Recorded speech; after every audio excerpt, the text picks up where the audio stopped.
I've got a promotion exam at work, and I need to buy the study materials for it.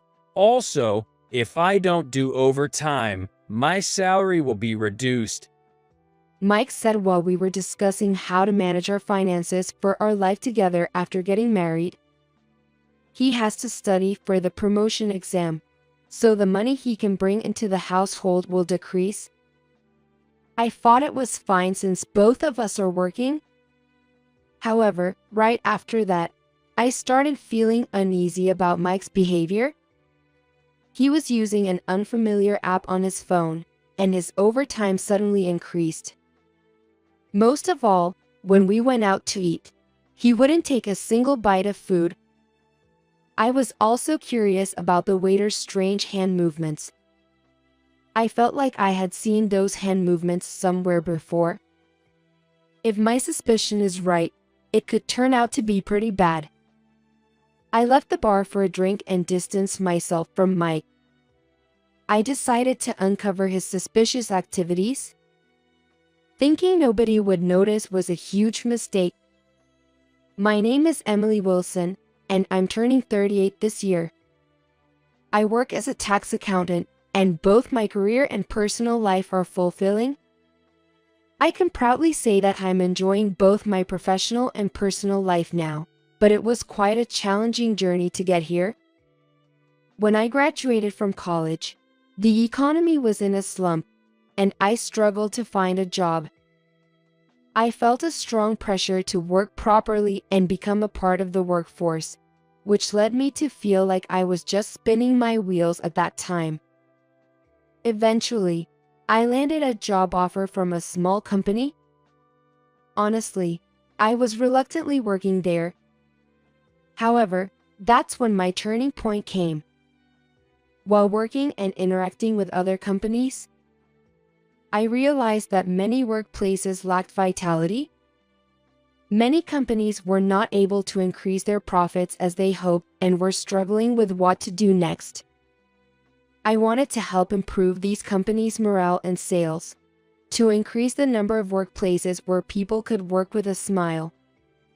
Driven by this desire, I decided to pursue a career where I could contribute to the growth and performance of companies, which led me to become a tax accountant after years of study. I became a tax accountant at the age of 34. Switching from an employee in a small company to a tax accountant was quite an unusual path. Thanks to that, I finally found what I truly wanted to do. Of course, this journey made my work life very rewarding, but I felt something was missing in my personal life. What am I missing? I realized it was the absence of a partner who could be there for me, someone to share and solve problems with.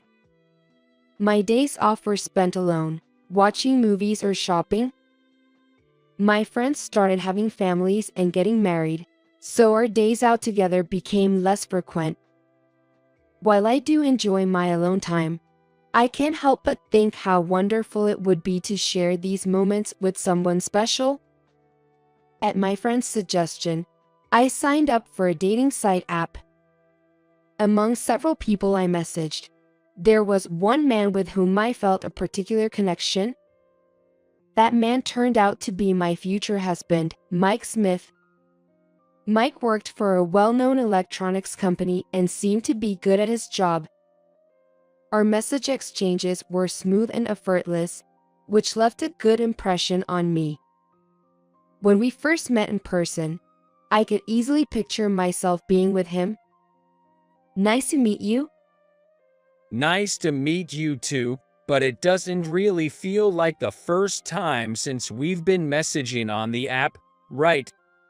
True, it almost feels like we've known each other for a long time. Was this one having the right chemistry felt like? Our conversation flowed naturally, both in tempo and content. I didn't know being in a relaxed relationship could feel this comfortable. And Mike was very suave, which I found appealing. You might be surprised since we've just met, but I would like to date you with the intention of getting married, Emily. I've always wanted to be with someone wonderful like you, Mike, so I'm truly happy. It didn't take long to move from dating with marriage in mind to the actual marriage.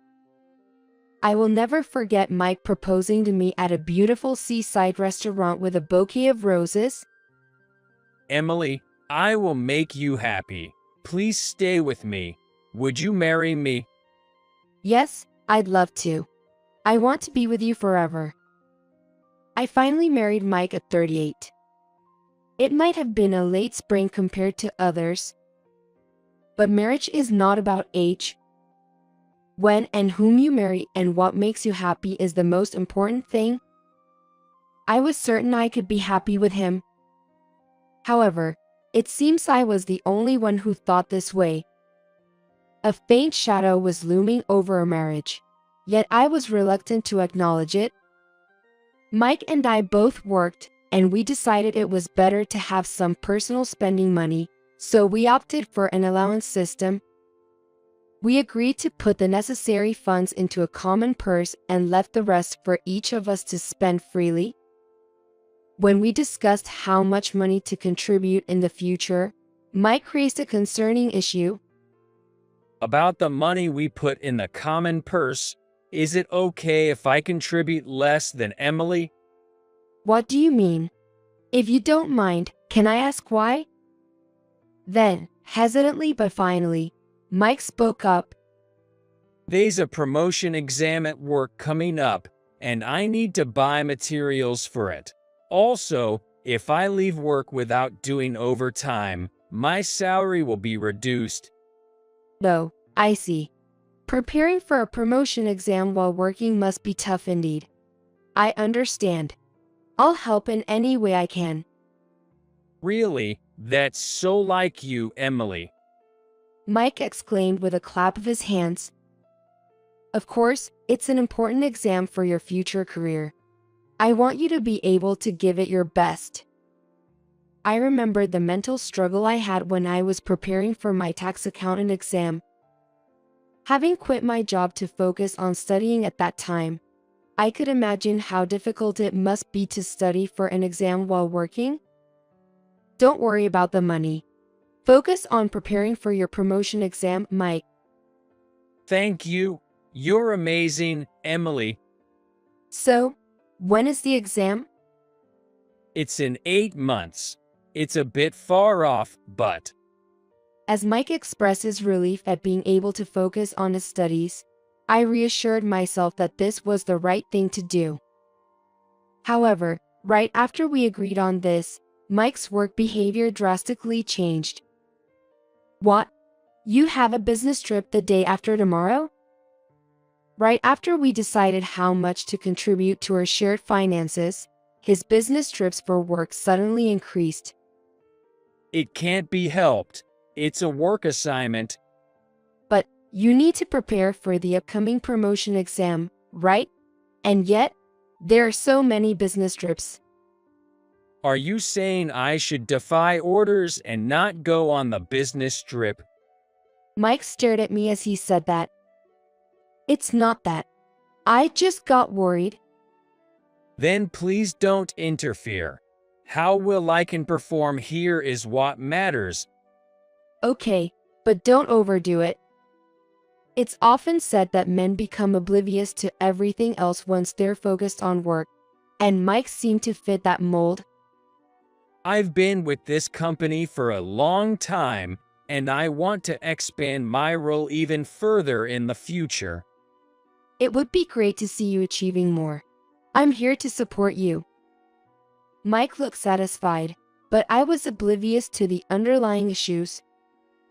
He started bringing his work home, so I always made sure not to disturb him while he was focused. It felt restrictive, but I did it for Mike. Then, one quiet evening, the notification sound of a smartphone echoed in the living room. Oh, that's Mike's phone. The notification sounds beeped continuously just as Mike went to the bathroom. I thought I should inform him if it was an important work call. When I casually picked up his phone, something felt off. A glittering character on a light blue background was displayed prominently on the screen. Mike usually used his phone only for work, so this app seemed out of place. Could it be an app for meeting someone of the opposite sex? But that wouldn't make sense now that we're married. Just as I was pondering this, Mike came back from the bathroom. Hey, why are you? Oh, your phone was ringing nonstop, so I thought I'd give it to you in case it was work-related. Hey, don't do more than you need to. He rushed over and snatched his phone out of my hand. With a sharp snap, the phone transferred to Mike's hand. I'm sorry, but you don't have to snatch it like that. Keep out of it. I haven't announced our marriage at work. It would be shocking if you suddenly answered my phone.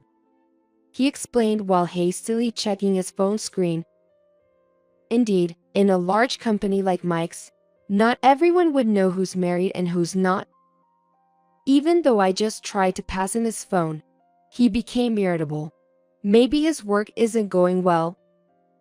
Mike's mood often reflects how things are going at work, so it's probably the case this time too. After that day, I found myself being more cautious around Mike. I don't want to be accused of not doing a good job because of me. But then, perhaps noticing my concern, Mike approached me. Hey, are you free after work this Thursday? I'll probably finish around 7, but is there something special? Well, I felt bad about the other day. How about we go out for a drink as an apology? Seeing his awkward smile, I felt a wave of relief and quickly agreed. That sounds good, but it's unusual for you to suggest going out for drinks. What's the occasion? As I asked playfully, Mike seemed to relax and started talking. Don't say that. I've just made some progress with a new client, and it went well. I wanted to share the happiness with you, Emily. Oh, that's good news. I thought you were dealing with some tough project because you look so serious, but I'm glad it turned out well. How about we meet at our usual station and then head to the bar from there? Before we got married, we used to visit various places and enjoy bar hopping. We both liked having conversations without holding back and savored the pairing of drinks and snacks as a hobby. Lately, we hadn't had the chance to explore new places due to our busy schedules, but this seemed like the perfect opportunity. With frequent changes in the shops around our memory-filled station, we might discover some interesting new spots. I was really looking forward to the day of our date. To make sure I wasn't late for our meetup, I finished work earlier than usual. I remembered how we used to go bar hopping in this area before we got married. I was excited to remember that. We always chose a place based on our mood at the moment, making each visit unique. Hey, over here. So, where shall we go today? As we walked side by side through the bustling streets, a particular sign caught my attention. The decoration was modest, but each piece of ornamentation seemed sophisticated. The tile work was also delicately patterned, exuding a sense of style. The sign marked open-listed delicious-sounding dishes and the bartender's recommendations, handwritten with care. It appeared that the bartender's favorite drinks were on offer today. Seeing it for the first time, I felt drawn to it. Hey, how about we try this place today? Although I had passed by here many times, the discovery filled me with joy. Really? This place? Shouldn't we check out a few others? There are plenty of bars around. But this place has a variety of drinks and dishes, and it looks stylish. It might be nice to try something different for a change. Huh? Have you ever wanted a stylish place? It's not like you to suddenly go for such ones. I can't keep up with this. though there was no compelling reason to pick that particular bar. His strong refusal made me wonder if there was something more to it. I thought this place would be nice, but you don't like it, do you? Mike sighed heavily, as if giving up. All right, as you wish. His petulant behavior troubled me. Was my preference for this bar really such a bad choice? I couldn't understand the recent fluctuations in Mike's mood. Upon entering, we saw a bar counter and tables, with a bartender and a female apprentice, identified by her badge, standing nearby. I caught a fleeting glance from the bartender, which felt oddly unsettling. Perhaps because it had just opened? There were no other customers. It was like we had the place to ourselves. We took a seat at the back and unfolded the food menu. Let's start with some appetizers and maybe a whiskey soda. Okay. I closed the menu in my hand and placed our order using the touch panel nearby. It's modern, isn't it? Ordering at a bar with a tablet. It's nice not having to call over a waiter. Yay. Mike's response seemed somewhat distracted. The female apprentice bought us her food and drinks. She glanced at my face, then made a puzzled expression. Was there something on my face? Maybe my fatigue from work was showing? I took the dishes from her anyway. The food looked delicious. Assortment of cheese, pickles, and hot potato skins. I was torn about what to eat first. In front of Mike and me were the whiskey sodas we ordered. To Mike's work success, cheers! I tried to lift the mood, raising my glass with enthusiasm. Then, I eagerly started on the food in front of me. I had missed lunch due to a sudden work task, so I was famished. With such appetizing food in front of me, I couldn't resist. Also, I needed to put something in my stomach to prevent getting tipsy too quickly. I reached for the potato skins first. The hot sauce and creamy cheese were incredibly delicious, warming my chilled body. Glancing at Mike, I saw him sipping his whiskey soda slowly. It was unusual for him to drink his whiskey soda in such small sips, and his gaze seemed to wander. Besides, he was upset and had shifty eyes. "Aren't you eating?" Was Mike not fond of potatoes? While pondering this, I served myself another portion. "If you're not eating, I will. I missed lunch today." While laughing and serving myself some potatoes, I caught the eye of a woman who was making a strange gesture. She was rotating her right ring finger on the palm of her left hand, which was facing upwards. Thinking about that peculiar movement, it dawned on me that it might be sign language for drugs. She was positioned so that only I could see her, implying she had something to convey just to me. Realizing she was using sign language to communicate with me specifically, I hastily put down my potatoes and headed to the bathroom with my smartphone. "Sorry, I need to use the restroom real quick." Are you feeling all right? "Just a moment. Keep eating." Feeling as if my feet were glued to the floor, I sensed it might be better to leave the bar. Perhaps it was best if I left first. Pretending it was work-related, I quickly returned from the bathroom and spoke to Mike. "Sorry, I've got to go. Work called." Oh, really? That's too bad. "Yo, sorry. Are you going to stay and drink?" Yay, might as well. It's been a while since I've been out. Pretending to go back to work, I decided to stay at a business hotel instead. What the female apprentice at the bar was trying to say, Mike's expressions and his gestures, I felt curious and sensed that this was not going to end without incident. Overthinking made my head feel like it was going to explode, so I browsed websites on my smartphone to calm down. While watching the news, I noticed an intriguing advertisement. The ad for an app titled How to Meet Your Soulmate was the same one installed on Mike's phone. That's it. The notification that wouldn't stop on his phone. I thought it was work-related. I instinctively covered my gaping mouth with both hands. Should a married person even keep a dating app installed? Moreover, I know these kinds of apps are all the rage now, being released one after another in city advertisements. Therefore, people wanting to meet others must be using multiple apps. Given Mike's personality, he would be seeking efficiency, probably juggling several apps.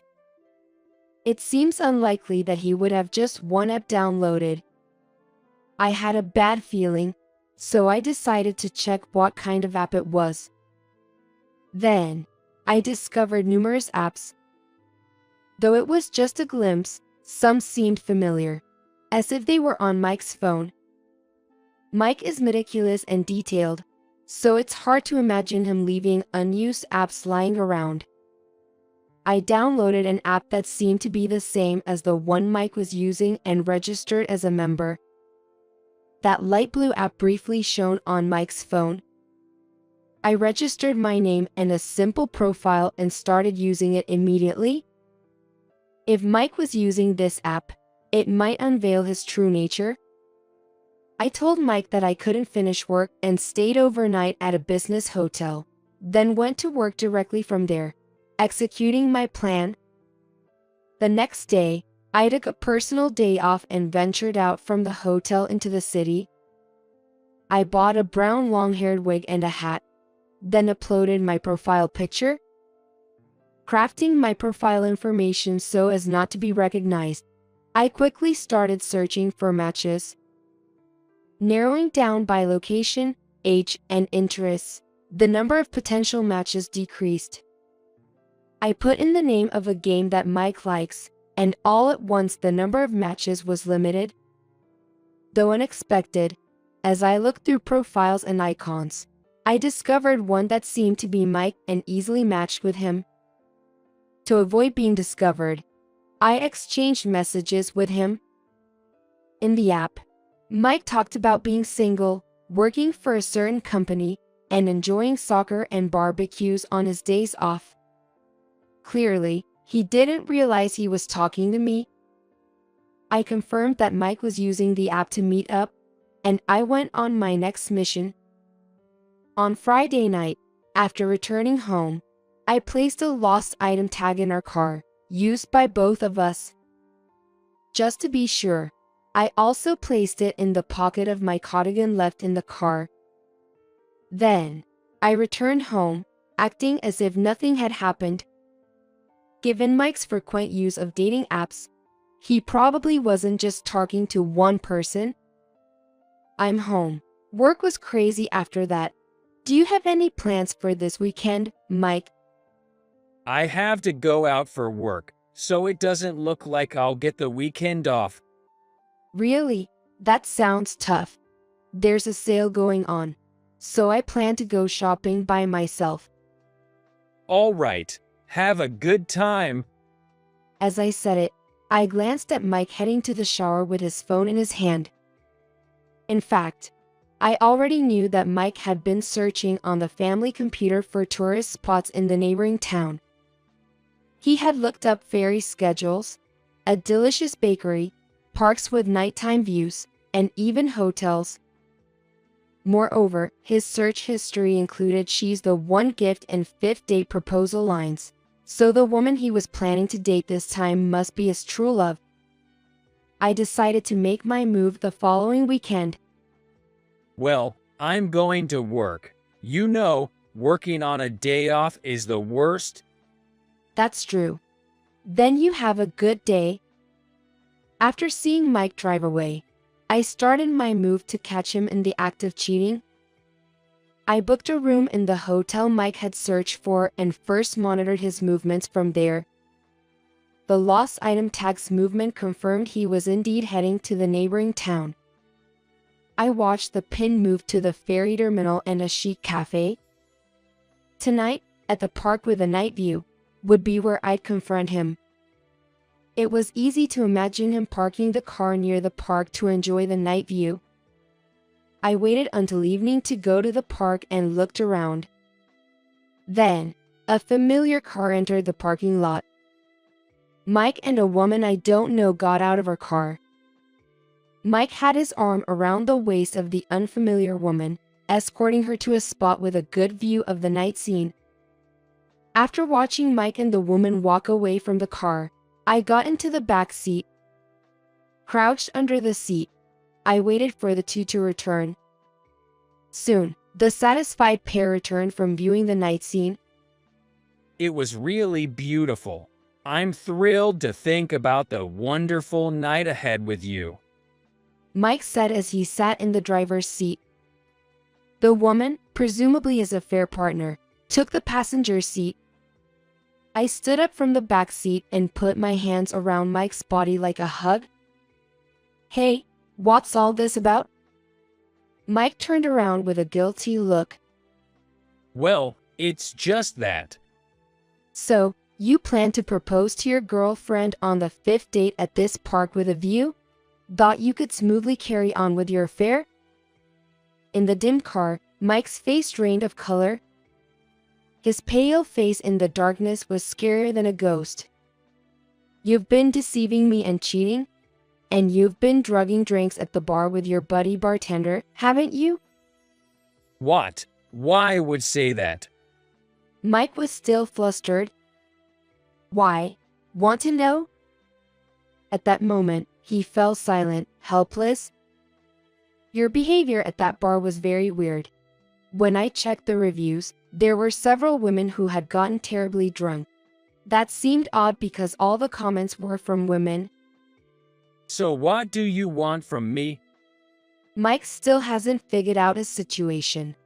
He came out strong. Is that bartender your accomplice? He's quite the schemer. After visiting again, I spoke with a female apprentice who told me about the women you brought along. The women I brought? Yes, each time a different woman, all ending up barely able to walk, dead drunk. They say women get drunk faster than men, but isn't it strange to be that intoxicated at a bar? Mike bit his lip, at a loss for words. The woman working there thought it was just her imagination at first, but she began to see a pattern. She discreetly informed me. Just because someone got drunk while I was there, you suspect me?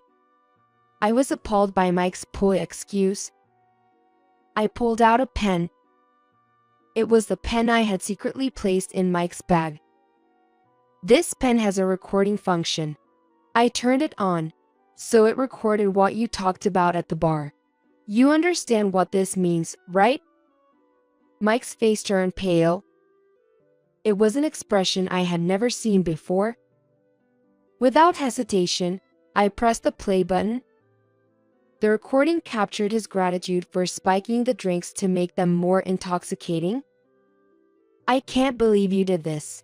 I can't trust you anymore. Overwhelmed by being called out, Mike reacted with furious anger. You should be grateful I married a leftover like you, sneaking around like some detective. Mike spat angrily, slamming his bag onto the ground. The woman next to him glared at me and said something outrageous. You're the one binding Mike, aren't you? It's because of your insidious actions that you're disliked. I would never do such things. The woman, who introduced herself as Julie, was obviously Mike's affair partner. She leaned close to him like a lover. And it's like a little puppy barking. I knew he was married, but I'm more suitable for him. His other women were just flings. I'm the one who will be happy with Mike. More suitable for him? He works at a manufacturing company and is about to get promoted. He said I could be a stay-at-home wife, and he'd make the best husband. She is a worker, but she doesn't seem to think about it. She was unaware of her mistake. The man you want to marry is about to be fired. Your future has been disfired. Julie's face showed shock, quickly turning to uproar. That's a lie. Mike getting fired. Do you say that because you are disappointed that I cheated on you? I showed her a printout. I had to contact his company before. Turns out he lied about business trips to go on romantic getaways with you. The printout contained evidence of his false reporting, including schedules and fake business trip receipts. The company was shocked by his conduct and is about to terminate his employment contract. Terminate the contract? But he's supposed to become an assistant manager. I laughed at the absurdity. You didn't know the truth. He's just a contract employee. Julie looked lost, unsure of what to believe. I don't see the appeal of a man who gets women drunk for his pleasure and is just a temp worker, but if that's what you want, he's all yours. No, I don't want a man who's getting fired. Julie retorted, then tried to walk away from the passenger seat. I put my foot in front of Julie's. Julie fell hard and hit her face on the ground. How could you do that? You knew he was married and still pursued an affair, even trying to steal him away. You were prepared for the high cost of infidelity, right? Now Julie's face turned pale. I'm a woman and can't pay alimony. I don't have that kind of money. It's shameful to say you don't have money because you're a woman at your age. It's undoubtedly your own fault due to lack of ability. Hey, you don't need to go that far. Mike said, wrapping his arms around Julie defensively. I've had enough of your farce. A woman who robs married men. A man who conspires with a bartender to intoxicate women for his own desires. You two look great together. I walked away from Mike and Julie. I'm a woman, so obviously I can't pay. Mike will take care of everything, right? Hey, these days are gender equality. There's no men will or women can't anymore. Take care of your own issues. How awful. Are you betraying me? I heard the two arguing behind me. I was surprised to hear the word betray from Julie, but that no longer had anything to do with me. I returned home once and left with only the necessary luggage. Mike called many times wanting to reconcile, but I ignored all his attempts. Once, I answered thinking it was an unknown number, but it was Mike. Please, let's not get divorced. Are you in any position to say you don't want a divorce? But I can't live if we divorce now. Wait until I find another job. I sighed heavily. You want me to support you until you're reemployed? No way. Cry to your mistress. Then Mike yelled in desperation. I can't do something that pathetic. But I was not one to be intimidated. Pathetic? Who's the one that did such pathetic things to me? Mike fell silent. Anyway, I'll have my lawyer contact you.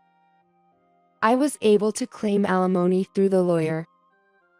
However, since Mike was jobless after contract termination, his parents had to cover for him. Now, he's working hard at a construction site from morning till night, as introduced by his parents. His bad attitude and snide remarks have made him a target of disdain among his seniors. As for Julie, she was fired from her job for having an affair and is known for shouting "I did nothing wrong" until the end, as I heard from a former co-worker. After that, Mike and I officially divorced, and I've been enjoying my life alone. Work and personal life are going well, and divorcing Mike was the best decision. Recently, as a tax accountant, I've been getting more clients, many of whom say, "I'm glad I asked for your help." When I hear that, I feel good about the work I do. Marrying Mike was a mistake, but it taught me to choose my own life, so I have no regrets. By chance, I met the apprentice from that bar at a mall's food court, and we hit it off. That encounter led us to occasionally meet for coffee. She shared how happy she was to use the sign language she learned in Sign Language Club in such a way, which left a deep impression on me. Interestingly, she had no idea I was Mike's wife, making it a funny story we still talk about. Now, living my life without any issues, I think things turned out for the best. My husband suddenly told me, I have to go to work now. You'll have to walk to the hospital yourself. "What?" I asked my husband, who was driving next to me, even though I was drowsy from a fever over 104 degrees Fahrenheit. We were on a nearly deserted and dimly lit street. My husband was in the middle of taking me to the hospital because I had developed a fever. Indeed, when I had asked him to take me, he looked displeased. But when I called the ambulance, he canceled it without asking, saying it was a bother over just a fever. As I was thinking about this, I realized that my husband had already stopped the car and came around to open the passenger door. Is he intending to drag me out? With my weak hands, I desperately clung to the passenger seat. But my resistance was futile. He dragged me out of the car and threw me outside. He snorted, returned to the driver's seat, and said, "Figure it out yourself. You can make it to the hospital if you walk for an hour, right? And don't bother strangers for help, got it?" Then he drove off immediately. "Please, stop, come back." I knew my cries wouldn't reach the car growing distant, and I didn't even have the strength to stand anymore, so I could only sob and weakly call for help. "Someone, please help me. My name is Naomi. I'm a 40-year-old housewife. I live in a small town in the Midwest with my husband, Daniel, and our 16-year-old son, Ethan. Daniel and I met through a friend's introduction. At the beginning of our relationship, Daniel always said, "I'll climb the ladder, just stick with me." Seeing his ambition, I thought marrying him would make me happy. I was happy at the beginning of our marriage. He worked for a well-known corporation and earned a good salary. We spent enjoyable days together, watching movies or going shopping on days off. However, as our son Ethan was born and grew, those days started to change. Firstly, Daniel never got involved in parenting. He never changed a diaper, nor did he ever bathe Ethan. He never participated in an open class at his son's school, even when he had time off. We've never even been on a family vacation together. In short, Daniel never did anything that could be considered fatherly. As a result, Ethan and Daniel hardly talk anymore. Of course, knowing that this wasn't right for a family, I had tried to mend our relationship. However, Daniel dismissed the attempts, claiming I was too tired from work to have a proper conversation, letting the matter slide without resolution. We lived together, and it gradually became clear that Daniel was a coward. Daniel's big talk wasn't driven by ambition, but was merely bluster. The words he said before we got married, "I'll climb the ladder, just stick with me," were just to ensure I wouldn't leave him for someone else. Indeed, Daniel earns more than the average man, but compared to his peers at the same company, he hasn't climbed very high in the hierarchy. It's not that I wanted him to succeed at all costs, but I couldn't help thinking that, if he was going to immerse himself in work to the detriment of his family, he should at least achieve more. One day, after sending Ethan off to his soccer club's morning practice, I was preparing Daniel's breakfast. Daniel came from the bedroom to the living room and stared intently at the breakfast laid out on the table. The menu was the usual: bacon and bread, along with hash browns and an omelet.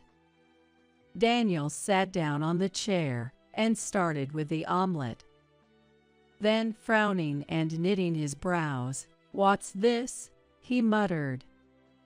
What? Was something off? It's the same omelet as always. However, Daniel roughly set down the plate with the omelet and declared, "It's inedible," before getting up and leaving the table.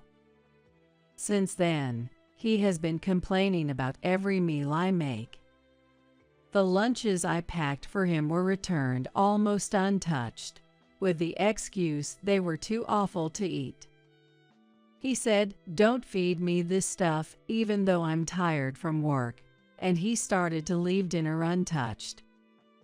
And Daniel's complaints extended beyond cooking to laundry and cleaning as well. He told me to straighten the clothes more when hanging them on the balcony.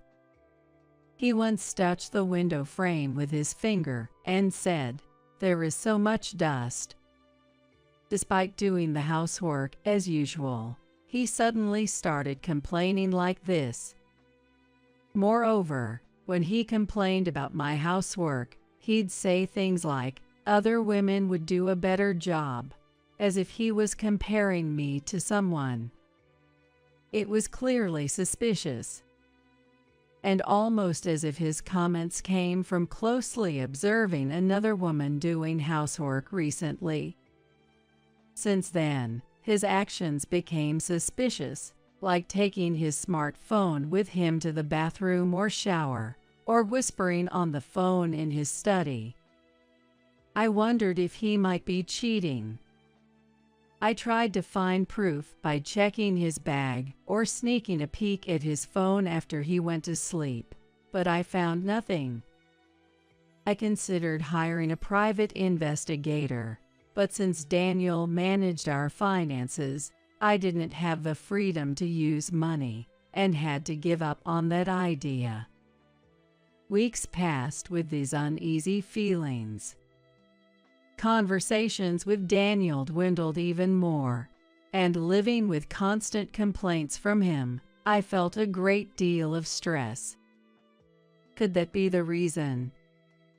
Maybe because of that, one night, I woke up feeling extremely hot and realized I had a high fever. Recently, Daniel and I had been sleeping in separate rooms, so I couldn't ask for help. I managed to crawl to the living room because I had left my phone in the living room. Feeling like my vision was fading, I might have been exaggerating, but I felt like my life was in danger. I should call an ambulance. Just as I thought that and reached for my phone on the living room table, Daniel happened to come into the living room. What are you doing up in the middle of the night? I mustered all my strength to explain, and Daniel silently took the phone from my hand. Might he call an ambulance for me? Feeling relieved with that thought, Daniel then uttered something unbelievable to me. Calling an ambulance for just a fever? How embarrassing would that be if the neighbors found out? You can't even do housework properly, but bothering me is something you're good at. Go back to sleep. A fever will go away if you sleep. Far from being concerned, Daniel snapped at me, and I protested through tears. Please, let me go to the hospital. If an ambulance is out of the question, then please take me in our car. I begged Daniel, clinging to him. I kept pleading, almost babbling, please, please. Despite his reluctance, Daniel seemed to give in to my persistence and agreed to drive me. Daniel was very reluctant at first, but it seemed he finally gave in to my persistence and agreed to drive me. Oh, no, I have work tomorrow. What are you going to do about my lost sleep? From the driver's seat, Daniel continued to grumble and complain the entire time. I rested my head against the rain-pelted passenger window, listening to him. 5 minutes after leaving home, Daniel's phone suddenly rang. He pulled over to the side of the road to answer it. After a brief exchange, he quickly ended the call. Then he said the following: Now I have to go to work. You'll have to walk to the hospital from here. What? Work? In the middle of the night? Are you doubting me? Daniel raised his voice, looking annoyed. Then go to work, but at least drop me off at the hospital first. It's not far by car. It was impossible to walk to the hospital in the heavy rain in my condition. I desperately clung to the passenger seat. But Daniel got out of the driver's seat, opened the passenger door with force, unbuckled my seat belt, and grabbed my shoulder. Get out quickly. With those words, Daniel dragged me out of the car as if he was throwing my body outside. I scraped my knees and palms with such force. It was dark, and I couldn't see well, but it felt like I was bleeding. It hurts, you know, I said to Daniel, but he just snorted, returned to the driver's seat, and drove off immediately. I could only watch helplessly as the car got smaller and smaller in the distance. The rain kept getting stronger, and it felt like my fever was rising. There was no one around on the night streets, and Daniel had taken my smartphone with him. My only option was to walk to the hospital. In a desperate state, I headed for the hospital. Since Daniel had contacted the hospital in advance, I was sure the staff would be waiting for me.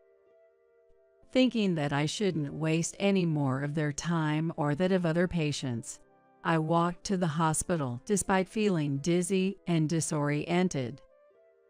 I got lost and had to rest along the way, but by the time I finally made it to the hospital, 2 hours had passed since I left home. A trip that should have taken only 15 minutes by car. I made my way towards the entrance, aiming for the door. Then, through the glass doors, I locked eyes with a nurse. The moment we made eye contact, I felt a wave of relief and lost consciousness. When I woke up, I was lying in a hospital bed. It seemed like the medication and the intravenous drip had worked because my fever had gone down. As I stared blankly at the ceiling, I heard a familiar voice. It was my son's voice. Mom, are you okay? Ethan asked with a worried look on his face. Yes, I'm fine. Sorry for worrying you. Wait, why is Ethan here? As I pondered this question, Ethan smiled slightly and helped me sit up. To my surprise, Daniel was there too. He was sitting on a low chair, looking exhausted.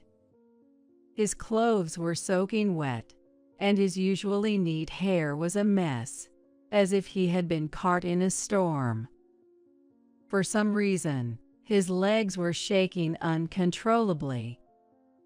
I wondered what had happened while I was unconscious. Hey, you have something to say to Mom, don't you? Ethan said to Daniel in a dismissive tone. Then Daniel jerked and shivered, lifting his face up. He looked gaunt, and the dark circles under his eyes were severe. I'm sorry. Daniel said in a small voice. Ethan looked a bit dissatisfied, but turned back to me and explained what had happened. After Daniel dragged me out of the car, he apparently went back home. Ethan, sensing something was wrong, had woken up and found it strange that I wasn't at home. When Daniel returned, Ethan asked him where I was, but Daniel tried to dodge the question. However, Ethan pressed him further until Daniel confessed to leaving me out in the rain. Ethan, being physically larger than Daniel, must have intimidated him. After a bit of arguing, the hospital called to inform Ethan that I had arrived safely. Ethan suggested to Daniel, "Let's go to the hospital to check on Mom now." But Daniel refused, saying, "I have work tomorrow."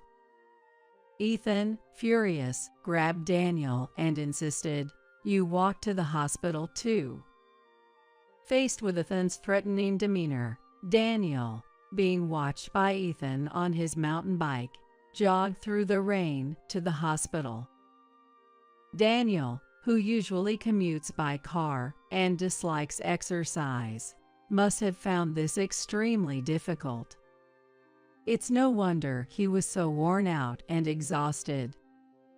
After finishing his explanation, Ethan looked at me seriously and said, Mom, you should divorce this guy right away. I was shocked by his words. Not because I didn't want to divorce. I was shocked that I had driven my son to say such a thing. I took Ethan's hand and apologized, saying, "I'm sorry." For a while after that, Daniel and I were in a Cold War state. I wanted to divorce, but there were financial concerns. As a housewife, I wasn't confident I could adequately support Ethan if we were to divorce. I wondered what Daniel thought about all this. A few weeks after I had a high fever. One day, the landline at home rang. Hello? Are you Daniel's wife? My name is Amy, one of his employees. Well, yes, that's me. Is there something you need? The woman who introduced herself as Amy said to me, who was bewildered. Daniel and I are in love. So could you please divorce him quickly? Amy was having an affair with Daniel. My previous suspicions of infidelity weren't misplaced. I would divorce him if I could. I found myself shouting that in response, almost instinctively. That was my true feeling. Take that lousy man if you want him. Will I be insulted? With that thought, I steeled myself and gripped the receiver tightly. But Amy exclaimed, "Really?" with a happy voice. Then it's settled. I work for a major corporation, so I can pay any amount in compensation. If you give me your email address, I'll send you plenty of evidence of my affair with Daniel. You can use that to demand a divorce from him. Caught off guard by the unexpected proposal, I was momentarily stunned, but I quickly regained my composure. There's no way I could pass up such an opportunity. I gave her my email address. And soon after, she sent me ample evidence of the affair. There were la vie de vie photos and screenshots of their rendezvous messages, more than enough to serve as proof. That evening, after making sure Ethan had fallen asleep, I approached Daniel, who was having a drink. "Hey, we need to talk." Daniel just said, "What?" without taking his eyes off the TV. I was irritated, turned off the TV, and slammed my hand on the table. Daniel turned to face me, angry. I presented something right in front of Daniel. A divorce form. Daniel's eyes widened in shock. "Let's get a divorce. It seems you have someone else who works for a major corporation and is good at housework." What? Are you saying I'm cheating? If so, show me the proof. Daniel said confidently, thinking he had covered his tracks. I met his challenge and presented all evidences Amy had sent me. His confident expression quickly fell, and he began to look like he was about to cry. What? How do you have these? I deleted everything. A divorce would be embarrassing, right? And doesn't Ethan need a father? And money? Daniel apparently doesn't want other people to think he got divorced because he cheated on his wife. How selfish of him. I'm not embarrassed at all. Besides, Ethan doesn't need a father like you. You've never done anything fatherly before. Don't start saying such things now. As for money, if you truly care about Ethan, you'll provide ample child support, won't you? Finally, Daniel seemed to realize I was serious about our divorce, holding his head and starting to sob. This isn't how it was supposed to go. Half a year later, Daniel and I were officially divorced. In the divorce, I demanded a fair division of assets, compensation for his infidelity, and ample child support for Ethan. Additionally, I demanded compensation for infidelity from Amy, the woman involved in the affair. Since the payments were made in lump sums from both parties, I had no immediate financial worries. I didn't want Ethan to go through the trauma of changing schools, so we moved to a nearby apartment, and now we are working together to make our lives work. It seems that Daniel and Amy started living together. However, both being busy with their jobs, they frequently argued over household chores, each trying to push responsibilities onto the other. Amy's efforts in housework were probably to show her best side to Daniel in an attempt to take him away from me. Once she had Daniel to herself, she likely felt comfortable revealing her true nature. Moreover, somehow, it became public knowledge that Daniel and Amy had an affair, tarnishing the reputation of the major corporation they worked for, and resulting in both of them being fired. They struggled to make ends meet after paying me the compensation in full, but that's none of my concern. Since divorcing Daniel, Ethan has become much brighter and more dedicated to his club activities.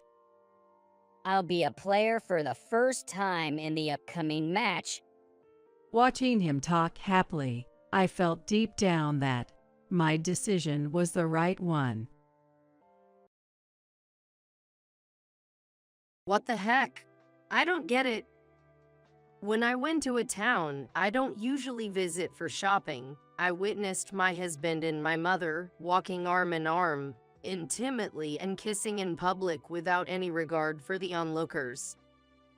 Shocked, I rushed over to confront them, but far from showing any remorse, they defiantly justified their actions. I immediately went to my parents' house, told my father about the two, and got a divorce. However, after my father passed away, I had to meet my mother and ex-husband again. Seeing my mother for the first time in a while, she was wearing loose clothing, and her belly was visibly swollen. Noticing my gaze, she smiled triumphantly. Oh, did you notice? I'm carrying a child. Seems like you waited forever but couldn't have one, huh? Unlike you, we managed to have a child right away. Now I can finally become a father. Breaking up with you was a good thing. They hurled insults at me, intending to hurt me as much as possible. However, their plan backfired. Unfortunately for them, I wasn't hurt at all. Oh, that's hilarious. You two are such idiots. I laughed so hard I had to hold my stomach. My name is Mia, and I'm a 24-year-old office worker. My parents had me when they were very young, in what you'd call a shotgun wedding. Both of them were quite flashy in their youth. My mother, Linda, was just 16, still in high school, when she met my father, Kevin, a construction worker 4 years her senior, and had me. Their love story began when my mother fell head over heels for my father and aggressively pursued him until he gave in, and they started dating. Soon after, she got pregnant with me, and they got married. Getting married as a high school student was frowned upon by society, but since my mother was already pregnant with me, they had no choice but to accept it. The early days of their marriage seemed to go well. When I was in kindergarten, my father would often come to pick me up on his days off from work due to rain. Your dad is so young and cool. Right? I love my dad. He's so kind. I loved walking home under the same umbrella with my dad, talking about our day. However, an incident struck my father, changing my mother's attitude towards him drastically. My father fell while dismantling scaffolding at work, sustaining serious injuries. Injuries include full body bruising and complex fractures. When his body became disabled, my mother turned cold. Fortunately, he survived, but he was left with lasting physical impairments, making it impossible for him to continue his construction job. Thanks to rehabilitation, my father managed to walk again and, through a friend, found employment at a company. However, he needed long-term rehabilitation. During this time, my mother refused to have anything to do with him, from attending medical appointments to everyday assistance. She even ignored him when he fell in the hallway, or threw sarcastic comments his way. Showing off by falling. Pathetic. Marrying this burden was a mistake. I should have dated more men before settling down. When I was a kid, my mom would constantly grumble about my dad, as if it were her catchphrase. But to me, it just looked like she was picking on him, and honestly, I didn't really like her for that. Due to my father's limited work capacity, our family wasn't exactly wealthy. My mother worked nights, so I spent more time with my dad during the day, and was closer to him than to my mother. Perhaps because my mother noticed this, or maybe she was never fond of kids to begin with, she mostly neglected me, providing only the bare minimum care. I managed to graduate high school, but instead of going to college, my mother told me to work to help with the family finances, so I ended up taking a job at a local company. I'm sorry, Mia. It's because of my condition that you have to bear this burden. Don't say that. I'm happy to work if it helps you, Dad. My father apologized for not being able to send me to college, feeling guilty.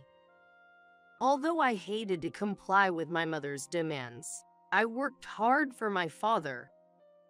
A few years after I started working, I married my colleague, John.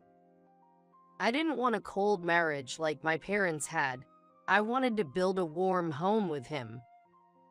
I'll take care of you, Mia. Let's be happy together. I want lots of kids too. I was so happy to hear those words that I accepted his proposal right away. However, a year into our marriage, there was no sign of us having children. I wanted children too, but no matter how long we waited, there were no signs of pregnancy. John started to pressure me, as if it was all my fault. Damn. Why can't we have kids? All my coworkers already have children. It must be something wrong with your body. What a letdown for a wife. Don't say that. It's not just my issue. I want you to come with me to the gynecologist for a checkup. What? Why do I have to go through such trouble? I've always been healthy. Never even caught a cold. It's obviously your fault we can have kids. My husband blamed me alone and wouldn't even listen to the suggestion of fertility treatment. Instead, he berated me for not being able to have children because of me. Stop making excuses and get treated at a hospital already. It's embarrassing for me that we're married and can't have kids. He wouldn't listen to me at all, just blamed me one-sidedly. Still clinging to a sliver of hope, I pursued fertility treatments alone, but there was no sign of us having a child. And then John started coming home less and less. He said he was busy with work and started coming home in the morning more frequently. Is it really work? Could he be cheating, now that I think about it? I had several reasons to suspect my husband. There were times when I could smell women's perfume on his clothes when he came home in the morning. Not just once, but several times. Moreover, when I checked the credit card statements, there were charges for unexplained expenses that further fueled my suspicions. However, I thought confronting him directly would only lead to evasive answers, so I waited for the right moment to talk, and that moment came soon enough. It happened when I went out to a town. I usually don't visit for shopping. I saw my husband, although he said he had to work on this holiday. Is that John?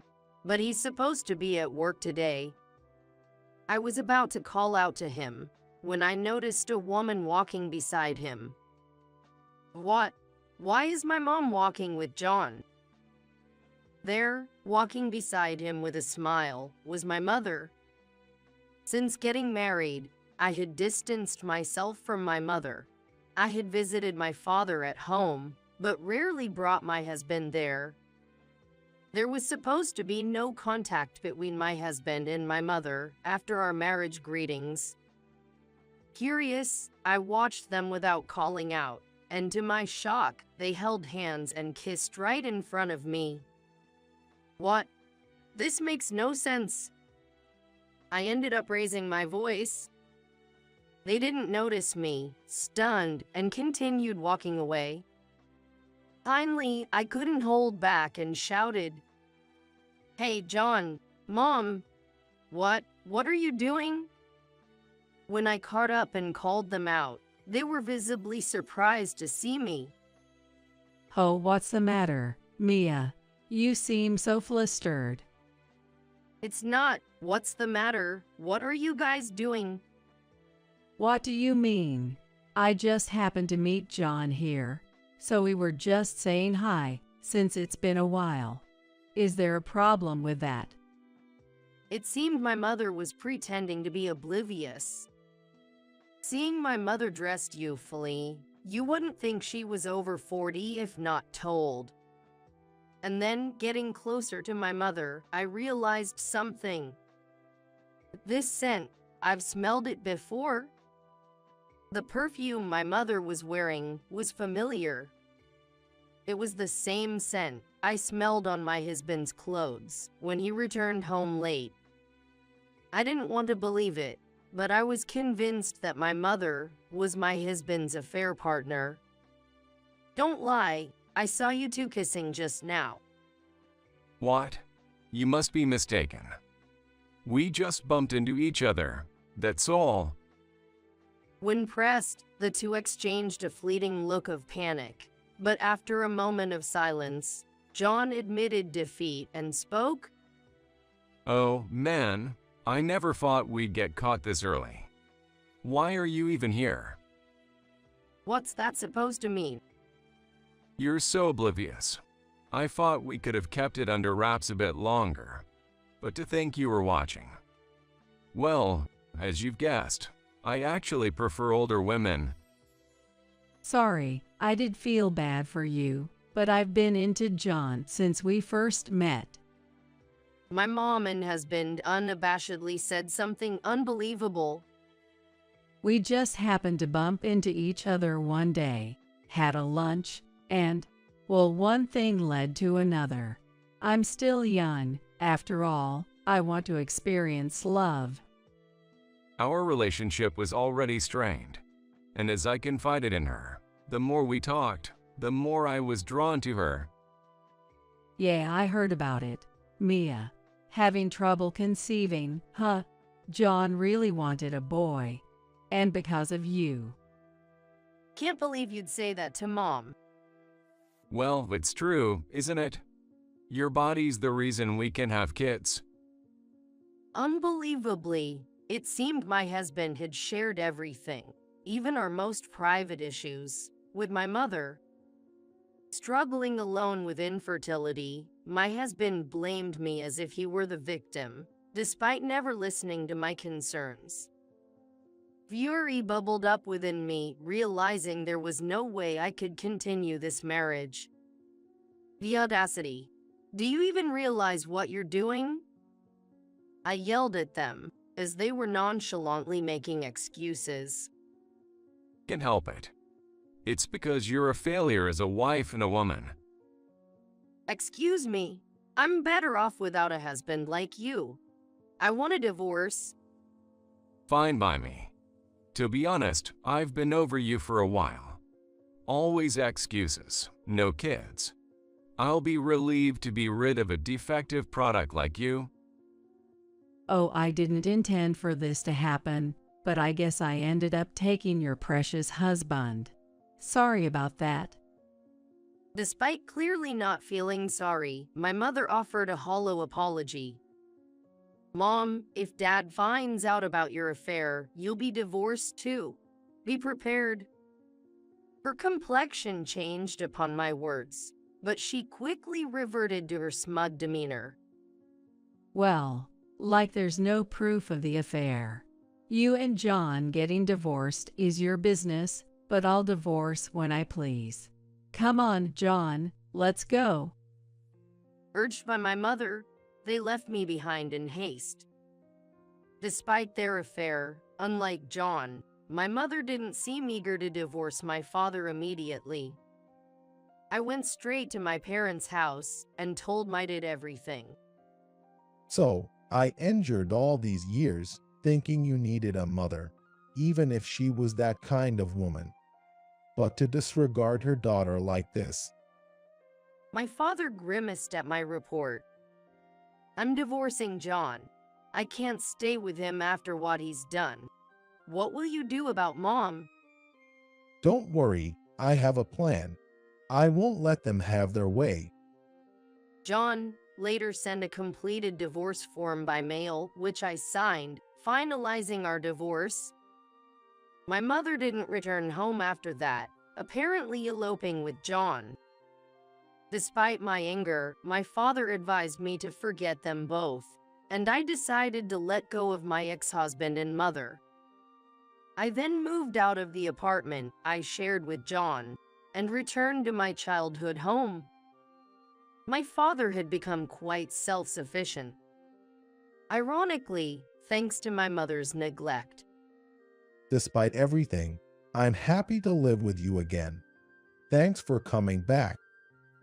I enjoyed a brief period of peace with my father, but it didn't last. He contracted a widespread pneumonia and suddenly became gravely ill. Mia, I am sorry for all the hardships. Live your life as you wish from now on. On the brink of death, my father firmly held my hand and told me this. Tears welled up as I nodded in agreement. Despite medical efforts, his condition rapidly worsened, and he passed away. Dad, I wish I had been a better daughter before you left us so suddenly. As I prepared for his funeral, an unexpected visitor arrived. Long time no see. Heard he's gone. My mother and John, my ex-husband, were there. They stood at the door with disdainful smiles, barging into the house. What do you want now? Just go away. What? And who do you think you are? He and I are married, you know. It's only natural for a wife to rush over when her husband dies. To think you'd say such a thing after eloping and not contacting anyone for years.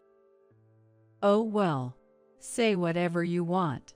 But no matter how much you scream and shout, I'm still his widow, which means I have a right to the inheritance. There was insurance too, wasn't there? I can't believe it. That's why you never divorced Dad.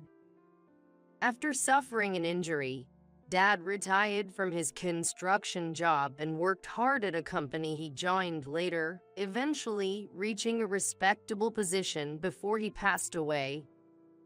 Despite having no formal education, it must have been the grit he developed during his days as a craftsman.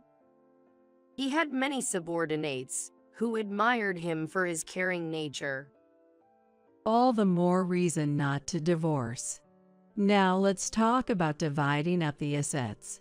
He wasn't one for material desires, so I know he saved quite a bit. Let's see. Mom said this as she approached me. Suddenly, I realized something. Mom, in her loose clothing, her belly was clearly swollen. Noticing my gaze, she smiled triumphantly. Oh, you noticed? Yes, I'm carrying John's child. It seems you've been waiting for one you could never have. I'll bear the child in your stead. Different from you. I had a child easily. Now I can finally become a father. Breaking up with you was really for the best. The two of them hurled the most hurtful words they could at me. However, their plan backfired. Unfortunately for them, I wasn't hurt in the slightest. Oh, this is hilarious. Both of you look so foolish. I couldn't help but laugh, holding my stomach. The two of them looked at me, dumbfounded. What's so funny? Because it's ridiculous. Hey, I hate to say it, but are you sure that child is really John's? At my words, John asked, "What?" as if offended, but Mom's demeanor suddenly changed. Her eyes darted around, clearly flustered. But John seemed oblivious to it. It's definitely my child. Don't say such nonsensical things out of spite. Yes, that's right. Don't be sore losers. Whether it's a sore loser's talk or not, this will clarify everything. I stepped away and retrieved a document I had kept, thrusting it in front of them. What's this all of a sudden? What is this? What are you so surprised about? It can't be that. Huh? What does this mean? The two were shocked by the content of the document. It was a report from a private investigator detailing Mom's social interactions. After Mom eloped with John, I happened to see her in town. She was with a young man I didn't recognize, not John. Following them secretly, they entered a hotel together. What does this mean? Could it be that Mom is? I talked with my father before he passed and decided to investigate Mom's behavior. I thought it might be useful someday. The investigation confirmed that Mom was indeed involved with a man other than John. John, with a look of disbelief, frantically reads through the documents. There, detailed information about his mother and her boyfriend is written. John, reading the report with disbelief, glared at Mom next to him after finishing it. What is this report about? Were you deceiving me? That's absurd. Mia is lying. The baby is definitely yours. Despite being flustered, Mom insisted the baby was John's. Who do you believe, Mia or me? Well, that's... Since you couldn't have a child, you're framing your own mother. What a terrible woman. John was persuaded by Mom, regaining his composure. Declaring the report a lie, they turned their blame towards me, ignoring their own issues. You're free to believe what you want, but sadly, I have definitive proof. You can come out now. I called out towards the room next to the living room, where I currently was. Then the door opened, and a man walked in. Who the heck is that guy? Who? I don't know him either. Both of them were puzzled by the appearance of this unfamiliar man. This man is my husband. It's natural you wouldn't know, but I remarried. His name is Bob. I had divorced John a year ago and remarried him, whom I met through a friend. What proof does this man provide? Unlike my mother, it may not be visible yet, but I also have a baby in my belly. Of course, it's his child. So what? Say it clearly. Still don't get it? I couldn't have a baby no matter how hard we tried when we were married, but with him, with Bob, I got pregnant right away. John's eyes widened as he seemed to grasp the implication of my words. You were too lazy to go to the hospital, but I got checked properly and knew there was nothing wrong with my fertility. So the problem with not having kids was you. No, that can't be. You're lying. But it's strange, isn't it? Supposed to be hard to have children, yet my mother is pregnant. I wonder if it's really your child. When I posed that question, John could not retort and glared at Linda next to him. Hey, speak the truth. Well, fine, you win. Oh, you admitted it quite fast. I thought you'd try to deceive us more. It was just a fling with John. What? What do you mean? I was with you because you were Mia's husband. You know, wanting what belongs to someone else. But my true love was another man. I was planning to break up with you soon. John was shocked by his mother's words and stood dumbfounded. I wanted to enjoy messing around with men until I got caught. Well, it doesn't matter. Whether or not the child I'm carrying is his, my right to inherit his wealth remains unchanged. Are you still talking about that? Unfortunately, you'll have to give up on that. What? How many times do I have to say the same thing? I wasn't divorced from my deceased husband, so I have the right to inherit. That's what I'm telling you. You have no such right. Because you and Dad were divorced a long time ago. What? That can't be. Maybe you've forgotten because you're getting older, but Dad had the divorce papers you filled out. When I reported my mother's affair to my father, what he took out was a set of divorce papers.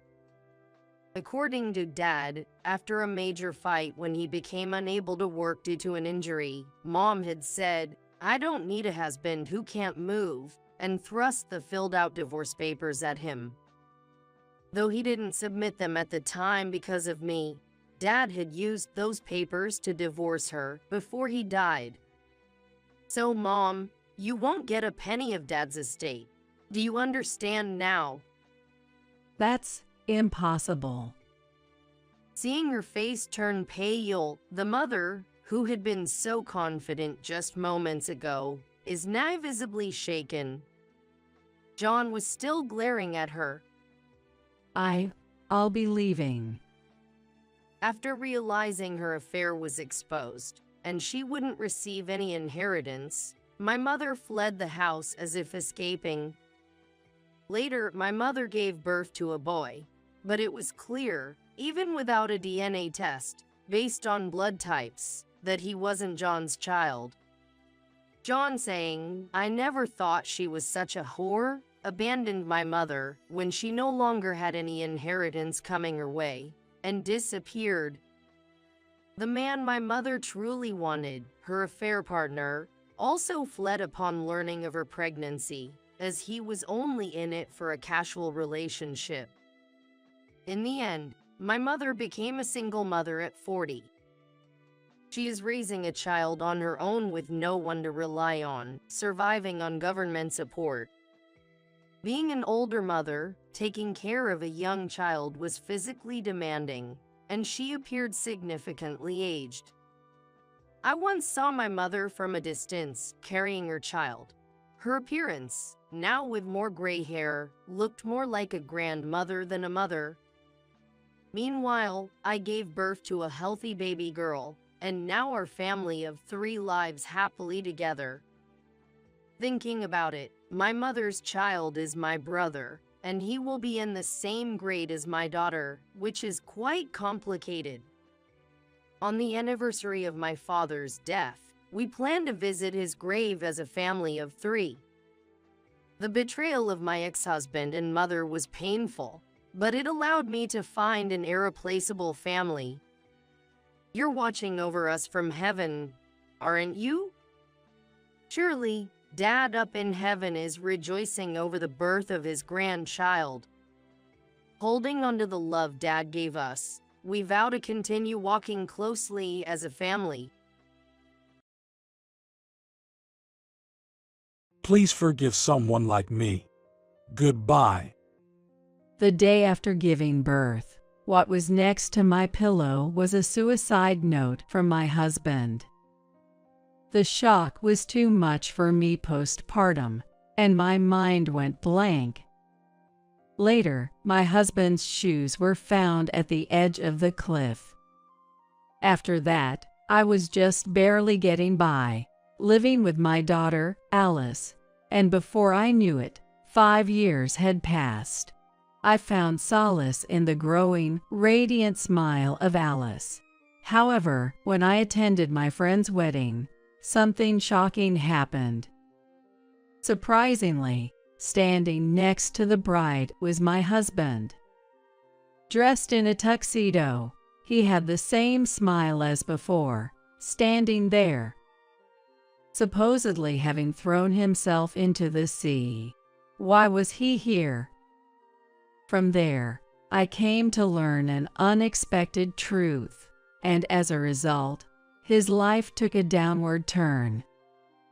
5 years ago, at 35, I was working as a nail technician with regular clients. Dreaming of owning my own shop someday, I was working hard while saving up. Concerned about me being so focused on work and without a boyfriend, my best friend Sarah invited me to a mixer. Emily, it's great that you're dedicated to your work, but you haven't given up on marriage or having kids, right? If so, you've got to seek out some encounters. Encouraged by words from Sarah, a friend from high school who I've had a complicated relationship with, I decided to join, thinking it might be good for a change. And so, my life took a significant turn. At the mixer, I had an unexpectedly good encounter. We hit it off as if we'd known each other forever, and soon started dating. His name was Michael Thompson, a 38-year-old businessman. Both of us being in our late 30s, we were dating with the intention of getting married. But within 6 months, it found out I was pregnant. Michael, I think I'm pregnant. What? Really? The moment I told him, I thought I saw a startled look on his face, but he quickly smiled and hugged me. We decided to have the wedding after the baby was born and things settled down. And before that, we talked about getting legally married and starting to live together. However, during the move, my morning sickness worsened, and there were days I couldn't get out of bed. We should get married sooner, so just sign the marriage application, and I'll submit it to the clerk's office. I wanted to go together. Sorry. Don't worry, just dress for the baby.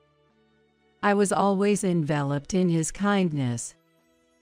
Yet, there was one concern. It was about my parents.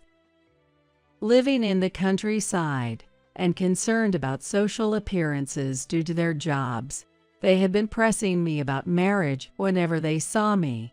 I can't stand that, and I had stopped contacting them for a while. But when we announced the shotgun wedding, I'm expecting some disapproving looks from them again. As expected, when I contacted them, my father yelled, "It's shameful, don't come back home."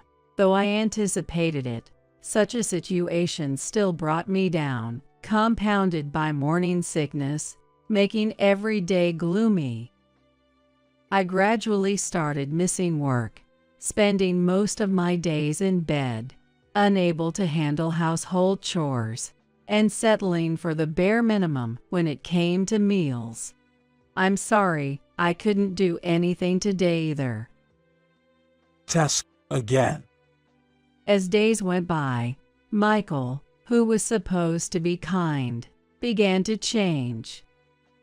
Even though I was in the midst of a blissful newlywed life, and we were about to welcome a baby soon, things hadn't turned out the way I envisioned, and all I feel was a sense of urgency. At this rate, I might not become a good wife or a good mother. Every day, struggling with nausea in bed and shedding tears was truly hellish. Yet, more troubles began.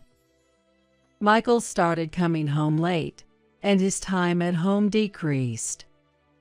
Moreover, on the rent due date, there was no payment from Michael.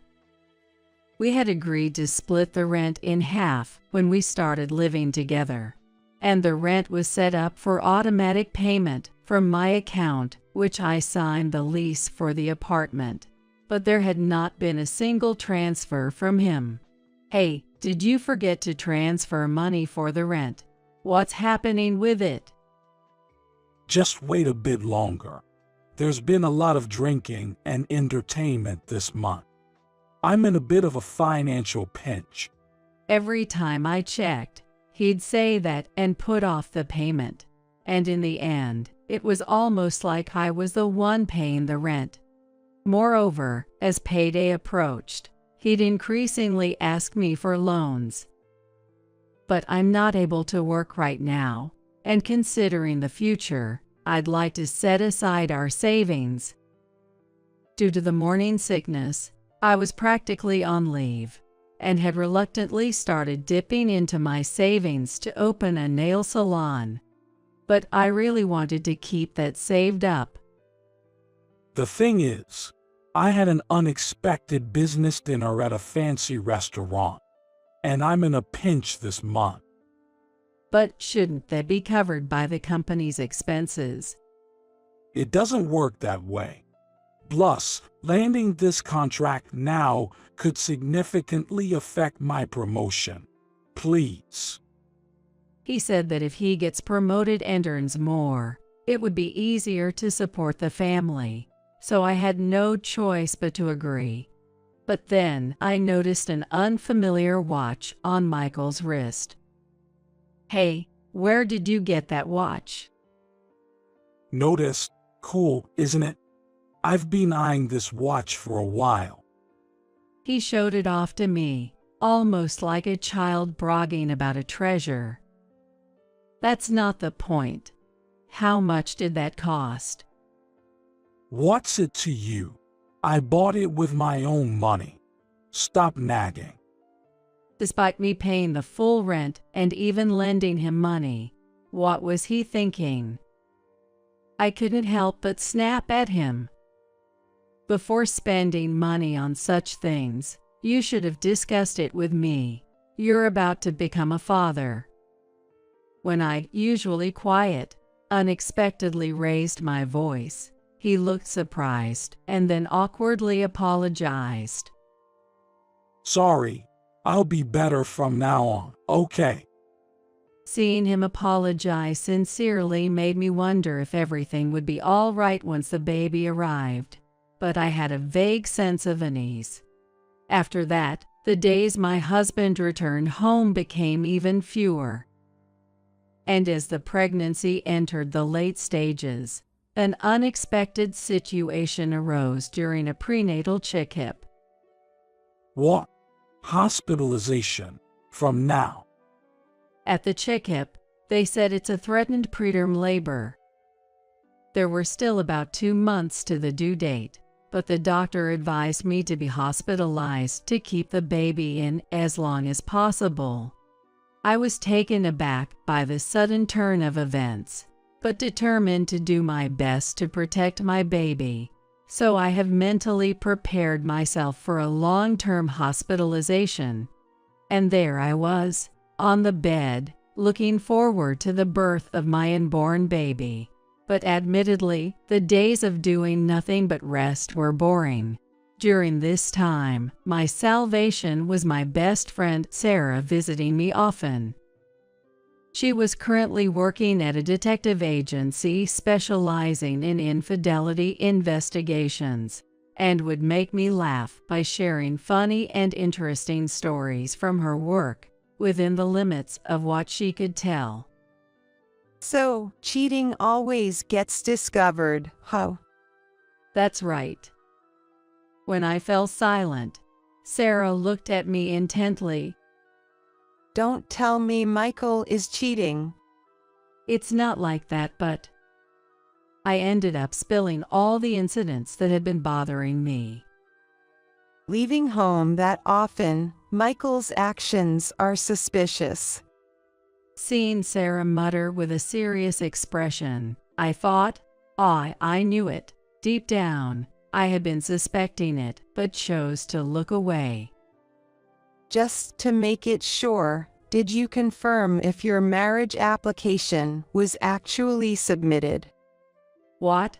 I haven't checked it, but no way that could be. Sarah's unexpected words shocked me. I had never harbored such doubts. Some men do that. I'm not sure about Michael, but it's better to check it. Torn between feeling wrong to doubt my husband and wanting to clear my uneasy thoughts, I was indecisive. Then, Sarah suddenly stood up. An administrative proxy can check it, so I'll go to the clerk's office right now to find out for you. It's better to clarify these matters. She had me write the necessary documents for a proxy application and quickly left the room with her bag. It's okay, the marriage application must have been submitted. Just confirming that will ease my mind. Waiting as if to reassure myself, Sarah returned within an hour. Here.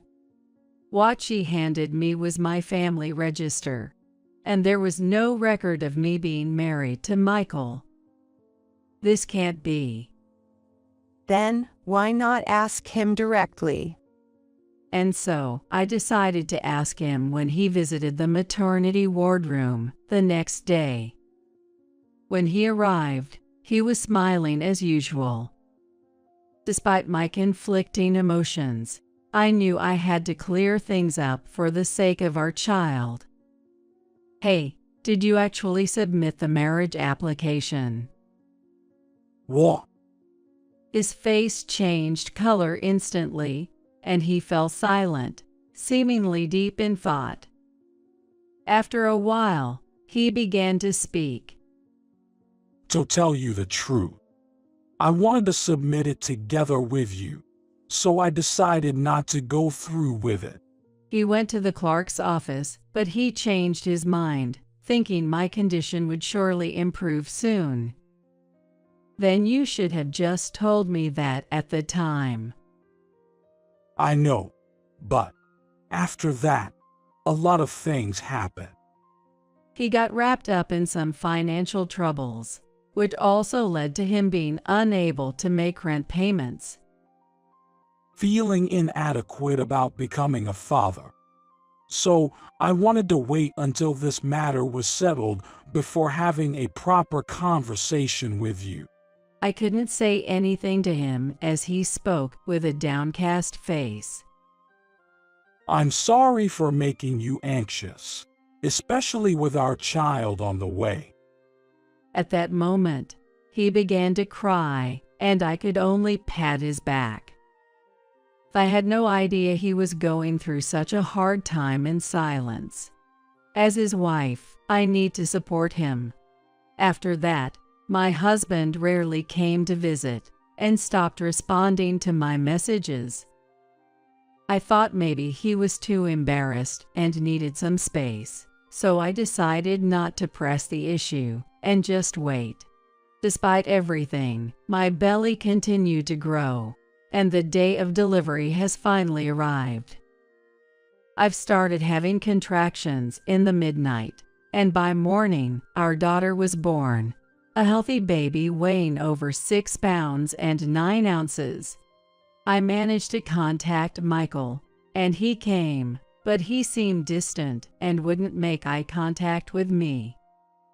It surely bothered me, however, after enduring a challenging night and facing the proof of overcoming intense pain, I felt an overwhelming sense of happiness that made everything else fade away. Holding my small, helpless child, I was overwhelmed with emotion and tears of joy. I'm so glad you were born safely.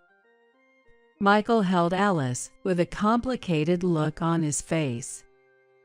The day after giving birth, what was next to my pillow was a suicide note from my husband.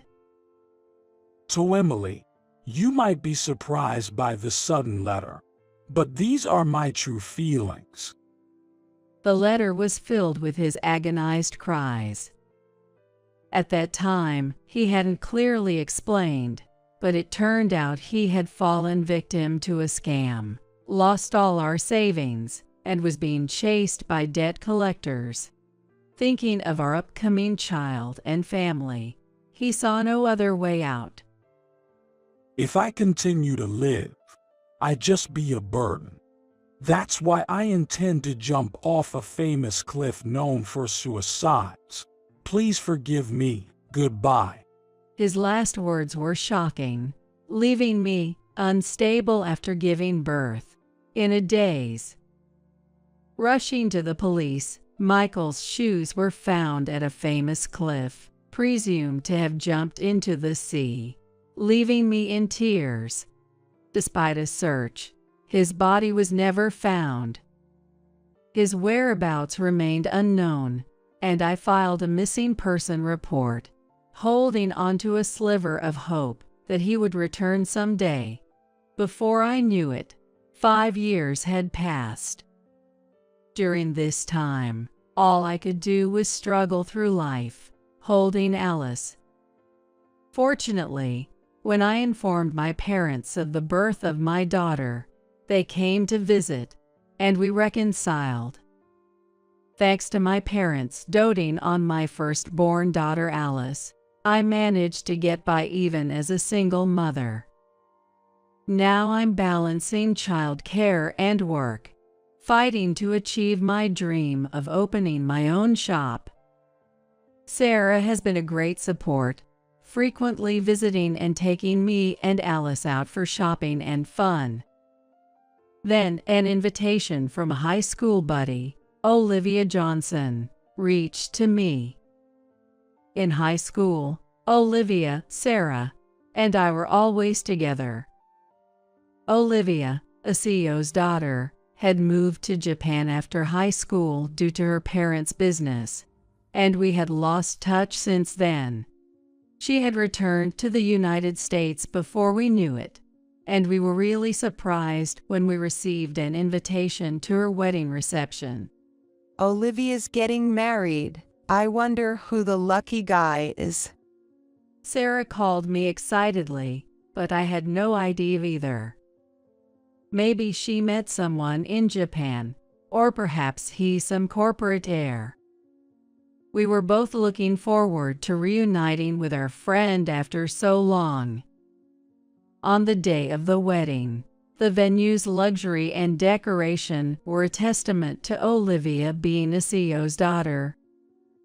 I remember Michael used to work for a company under the Johnson Group. I quietly murmured such a thing in my mind. As the lights dimmed and music played, the spotlight fell on the doors, which slowly opened. Seeing Olivia after a long time, she hasn't changed much, and her smile brightened up the surroundings like the cheerful spring sunshine making flowers bloom, reminding me of the old times. However, the moment I saw the groom standing next to her, my heart froze. What, Michael? Surprisingly, standing next to Olivia was my husband, who was supposed to have disappeared by jumping into the sea the day after Alice was born. Why is he here? And why with Olivia? I never imagined reuniting under these circumstances. Seeing him standing there in a tuxedo, smiling just like before, I was thrown into confusion. Why on earth? As I stood there, feeling like I was seeing a ghost, Sarah next to me spoke up. Isn't that Michael? I was thinking the same thing. That smile is just like Michael's. The slight lift of the left corner of his lip. I'm sure it's him. If even Sarah, who works at a detective agency, says so, then I was convinced at that moment it had to be my husband. What's going on here? He was supposed to have jumped into the sea. Yay, it's unbelievable. If that suicide note was a lie, then not entirely out of the realm of possibility. I'm filled with the desire to catch him immediately and uncover the truth, the man who disappeared, leaving behind me and our newborn daughter. Yet I decided to hold back for now, not wanting to ruin my friend's wedding. I whispered to Sarah, who seemed eager to get to the bottom of this.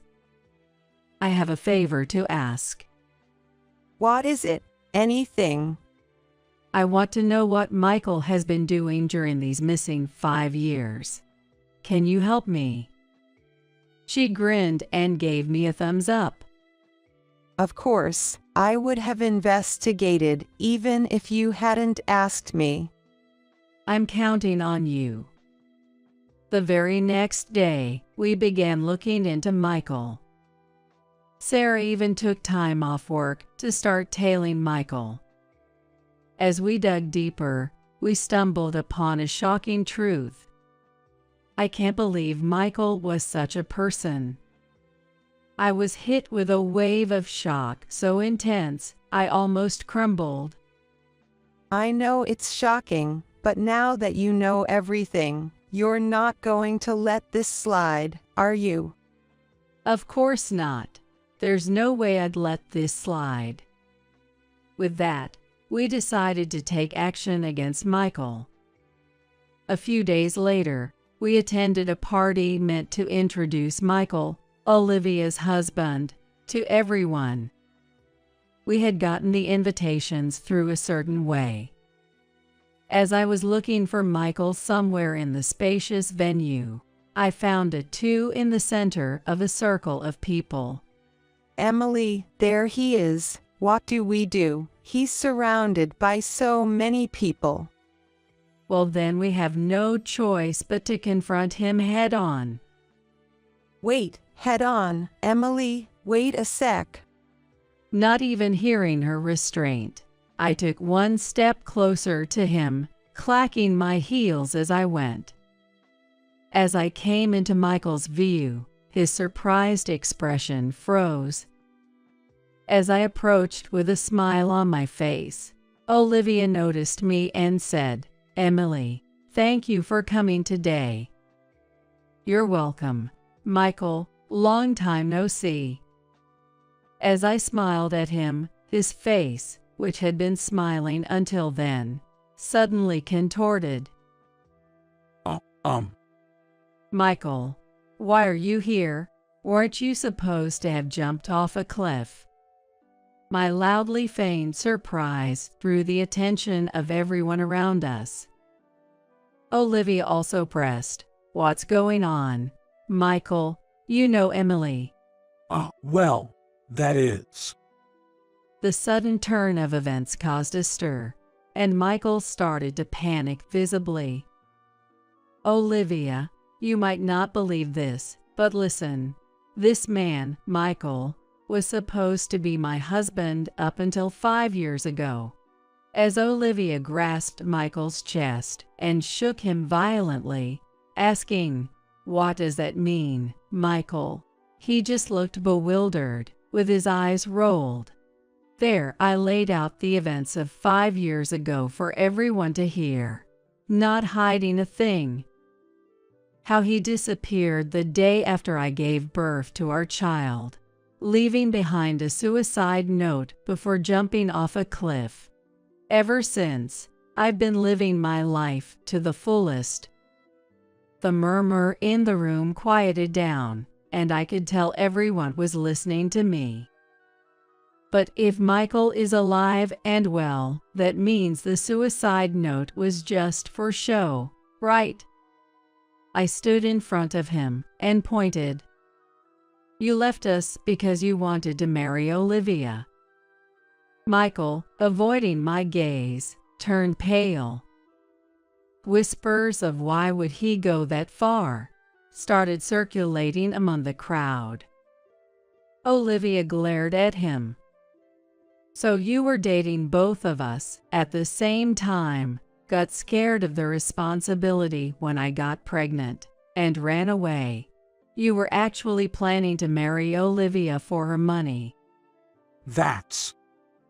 Michael, pale as a ghost, desperately looked for a way out, but when Olivia's father showed up, he just sat down, cradling his head. I went on to expose his secrets. "Plus, it seems like you have debts from gambling since you were with me, amounting to over $50,000, right?" Olivia confronted him. "I never heard such a thing." And Michael started panicking. "I was going to tell you. I swear. I had a plan to pay it all back. I was planning to tell you after I paid it all back." Was that plan to marry Olivia and become a CEO?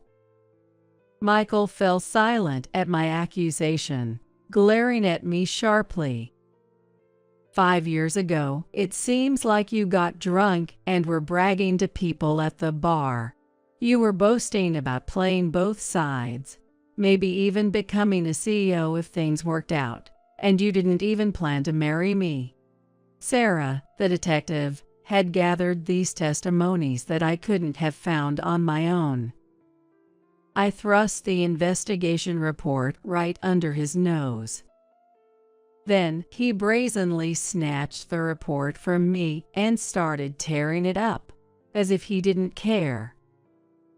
"You don't think you can get away with this scot-free. It was a mistake to get involved with you. If only you hadn't gotten pregnant." His plan foiled.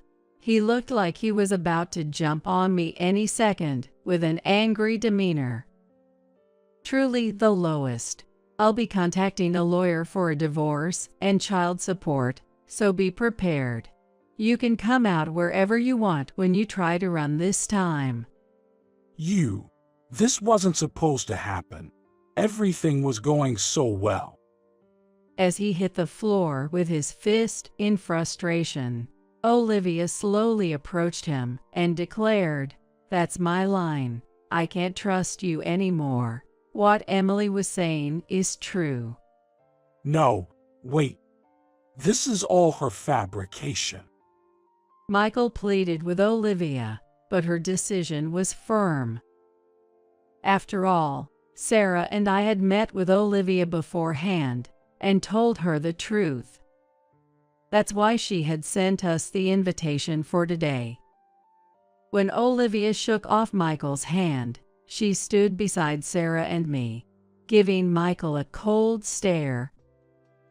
Come on, Olivia, think it over.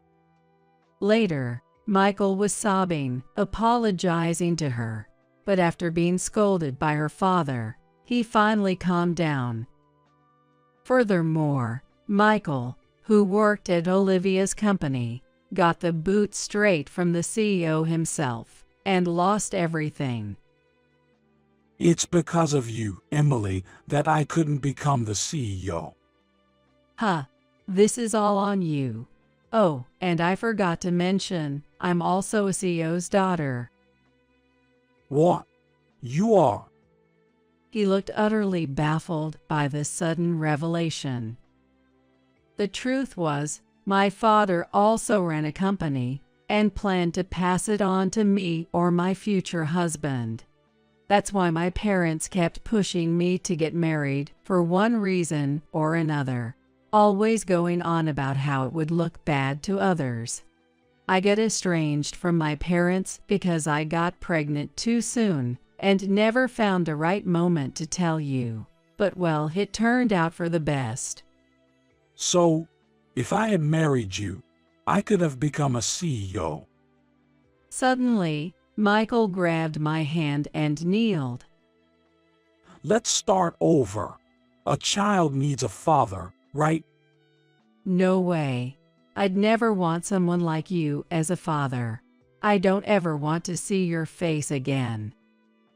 Michael, taken aback by my outright laughter, was left speechless and in shock.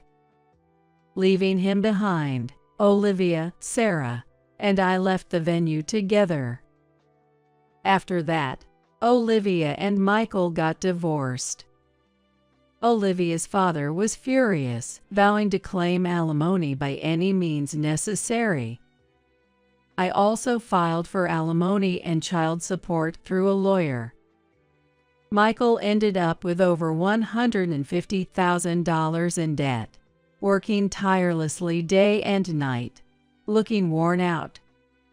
Meanwhile, I've been having enjoyable times having lunch with Olivia and Sarah. Furthermore, at 40, I've achieved my dream of owning my own shop. Lately, my 5-year-old Alice has started showing interest in nails, playing nail salon games with me.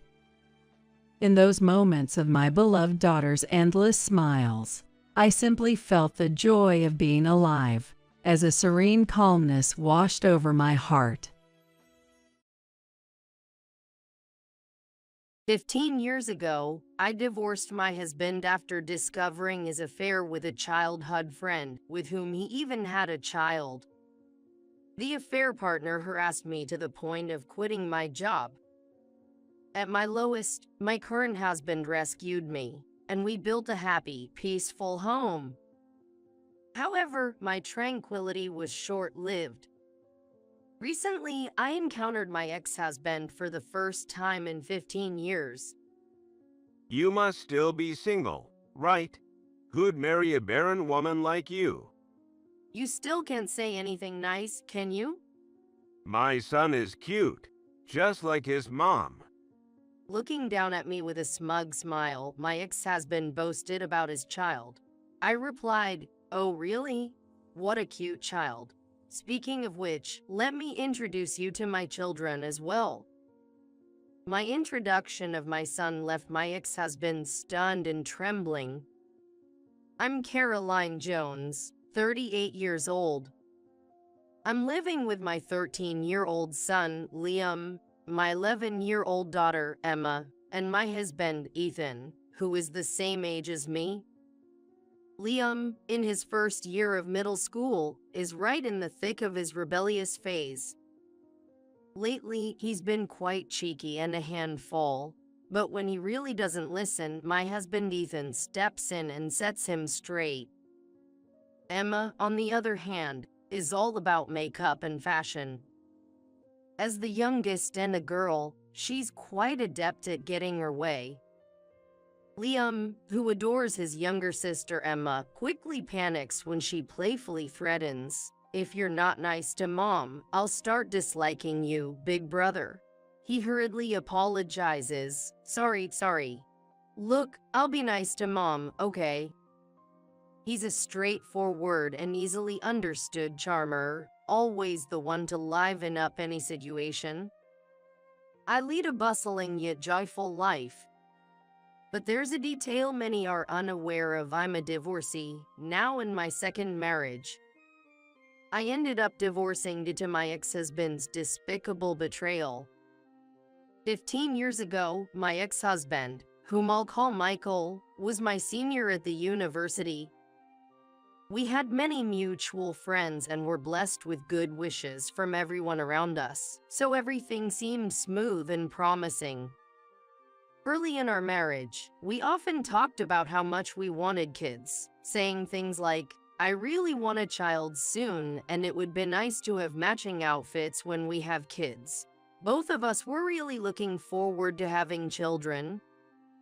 However, reality didn't go as smoothly, and even after a year had passed, we still weren't blessed with a child.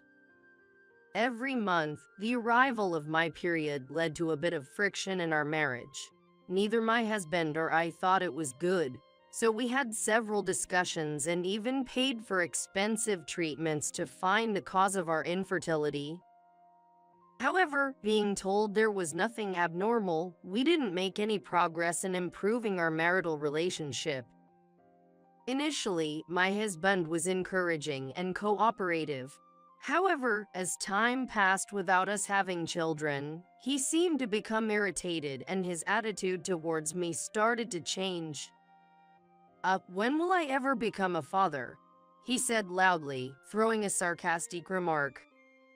His comments implied that he believes I'm the reason we can't have children. He stopped being cooperative with household chores, leaving everything to me: cooking, washing dishes, laundry, and cleaning. When I asked, "Hey, why did you suddenly stop helping with the housework?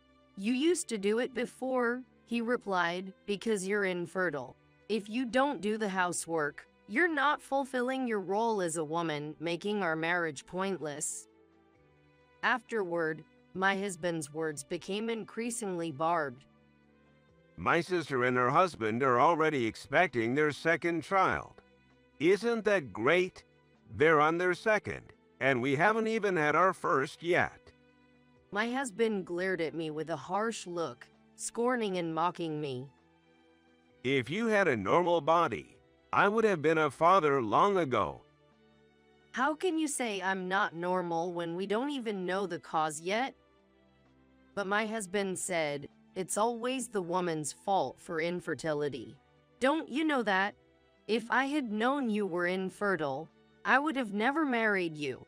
You should feel a bit guilty." His words pierced my heart like sharp thorns. I also began receiving calls from my in-laws, eagerly saying, "We can't wait to see a grandchild." At first, I brushed it off, saying, "It's only been a year, and having a baby is a blessing." However, this seemed to backfire. My mother-in-law's attitude became harsher, accusing me, "You're useless for not being able to bear children. Your sister-in-law did it so quickly. You're the only defective one." This daily pressure weighed heavily on me.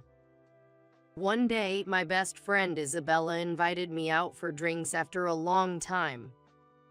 Michael, my ex-husband, had been busy with work and did a lot of overtime, so he was rarely home. That's when Isabella shared some shocking news with me. I've been wanting to see you for so long. I have something important to talk to you about, Caroline. I've missed you too, so what's on your mind? Caroline, do you remember Leah? Leah was Michael's childhood friend. They lived near each other when they were young, and their parents were close. Leah attended the same university as us and now works at the same company as me. Leah, the daughter of my company's CEO, got her job through family connections. We weren't close in college since we were in different clubs and departments, and even at work, we hardly interacted being in separate divisions. Once, my husband introduced me just once to Leah, saying, "She's my girlfriend, so please get along with her." But Leah, perhaps not wanting to lose her childhood friend Michael, glared at me with sharp eyes. Thinking she disliked me, I tried to avoid her as much as possible. Leah, tall and strikingly beautiful, was so popular in college that she participated in beauty pageants.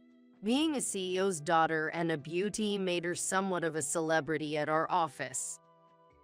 Leah, oh, Michael's childhood friend, right? Yeah, I know her. She's beautiful.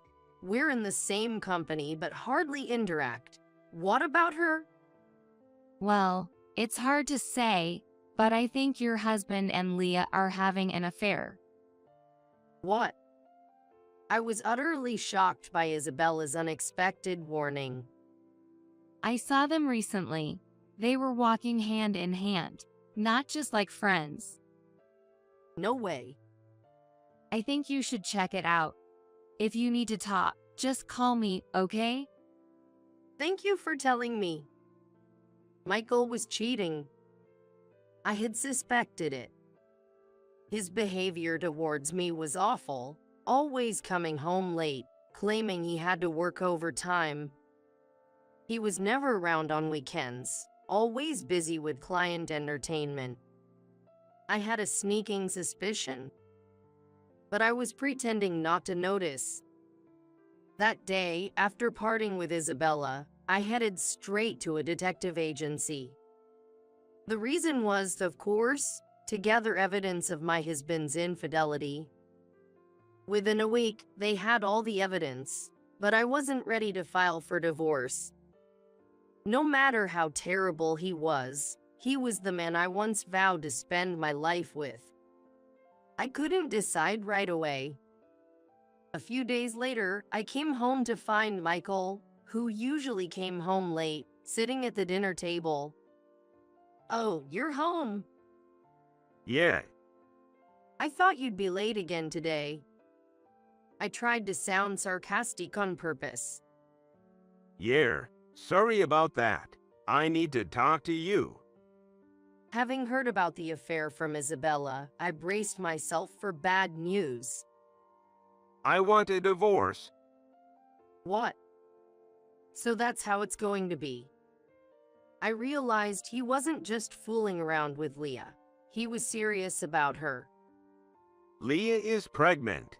I'm going to marry her. Leah, your childhood friend. You said she was just a friend. And now she's pregnant. You were having an affair.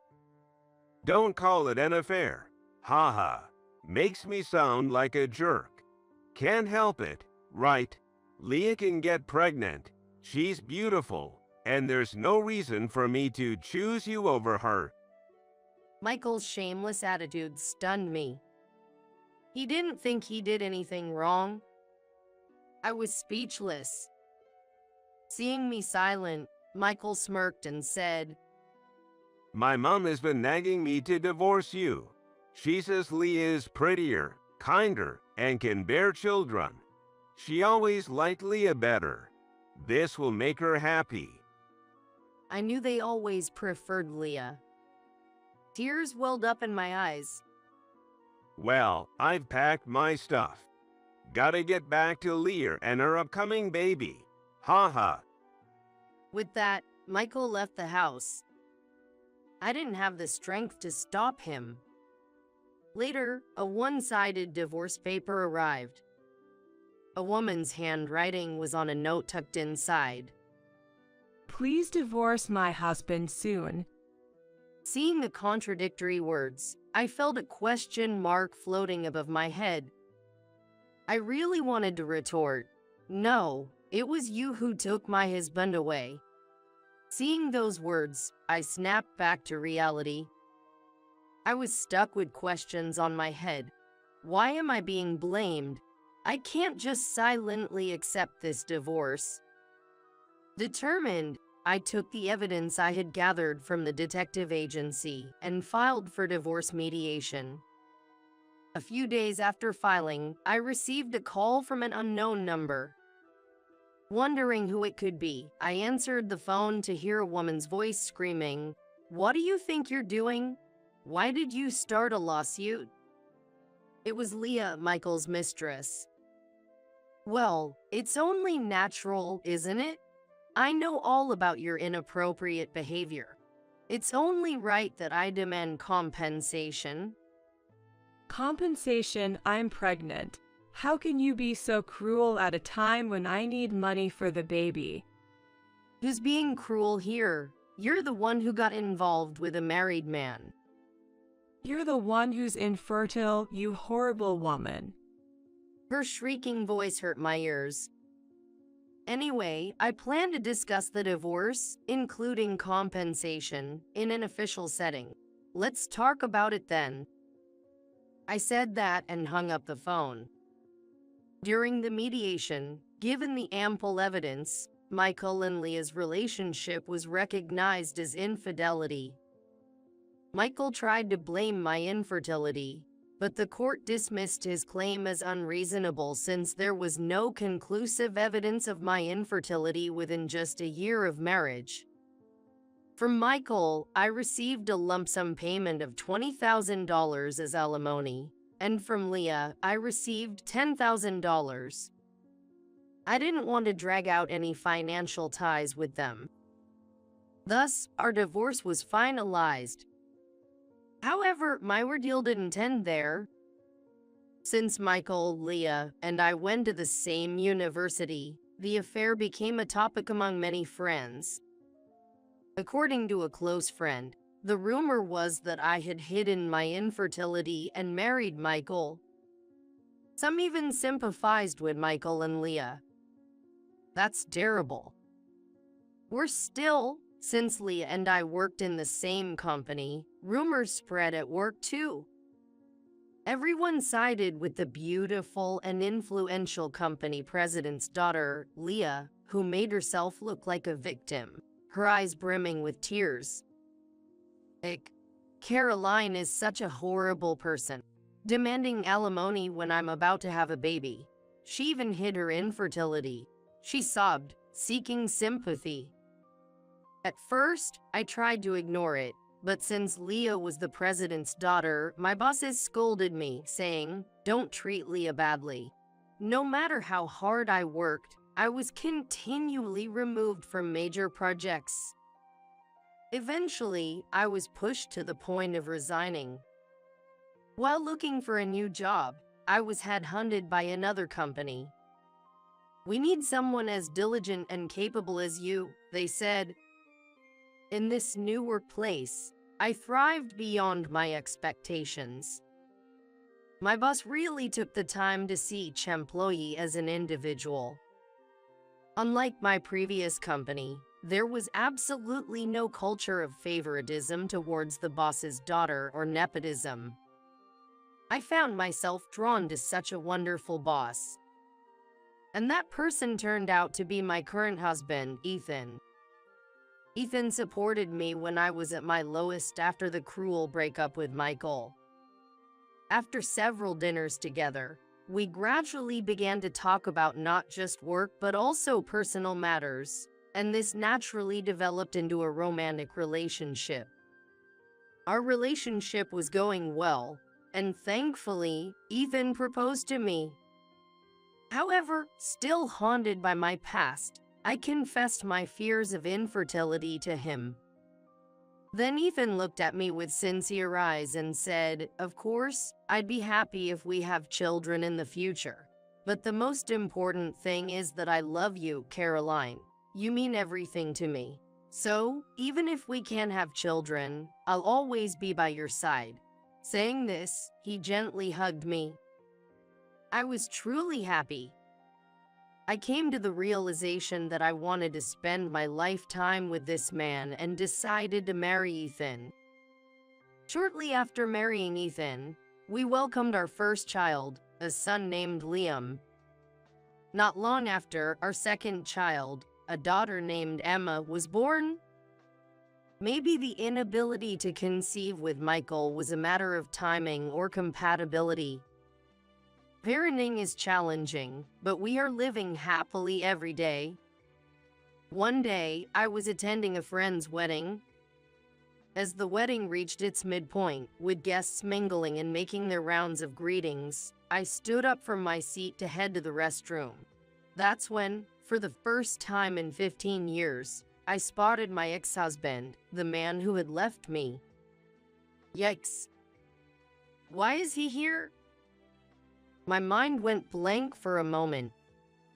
But then I remembered today's bride and groom were our university friends. It couldn't be helped that my ex-husband was there. I tried to ignore him and walk by without being noticed, but he loudly called out, "Hey!" He noticed me after all. Heck, what? What do you mean what? You're here too. Haven't seen you in a while. You've gained weight. Ha. Ha ha. Michael, possibly drunk, was talking loudly and spitting while talking to me. "You haven't changed a bit." Still as sarcastic as ever, I added in my mind. Then my ex-husband called his family over. There were Leah and her son. Leah, seeing me, laughed and said, "Oh my, long time no see. Have you put on weight? Stress eating, maybe? Haha." We've been through a lot. Ha ha. You're still infertile, right? No one would want you now. Ha ha. I was so appalled by their rude behavior that I was at a loss for words. Suddenly, I noticed their son looking down, blushing with embarrassment. He had very handsome features. Ah, I forgot to introduce him. This is my son. He looks cute like Leah, right? Leah proudly boasted about her son. "He's handsome, smart, a real genius. Sorry, it seems like we're the only ones happy here, haha." The couple laughed at me, proudly showing off their son. However, their son had a distorted expression on his face, and that caught my attention a bit. It seems he's growing increasingly dissatisfied with his parents' attitude of scorning others right in front of him. I thought to myself, he must be a really kind child. But I had no time for them. Just as I was about to leave, Michael grabbed my arm tightly. You divorced me because of infertility, and yet you still had the gall to take money from us.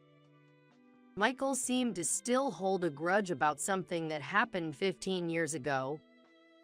If anyone should hold a grudge, it's me. Then Leah turned to me. "Yeah, you're infertile and single. Why do you need money? Families like us with children need it more. Give us back double the money you took back then." I was stunned by their selfishness. Just then, Michael's son spoke up. Single means unmarried, right? But she's wearing a wedding ring on her left hand. Pointed out by Michael's son, Michael and Leah stared at my left ring finger. You're married. Everyone around was staring as Michael and Leah screamed loudly. I couldn't help but feel embarrassed. As I was wondering what to do, a familiar face suddenly appeared in my view. Auntie and Uncle, you shouldn't be so loud at a celebration like this.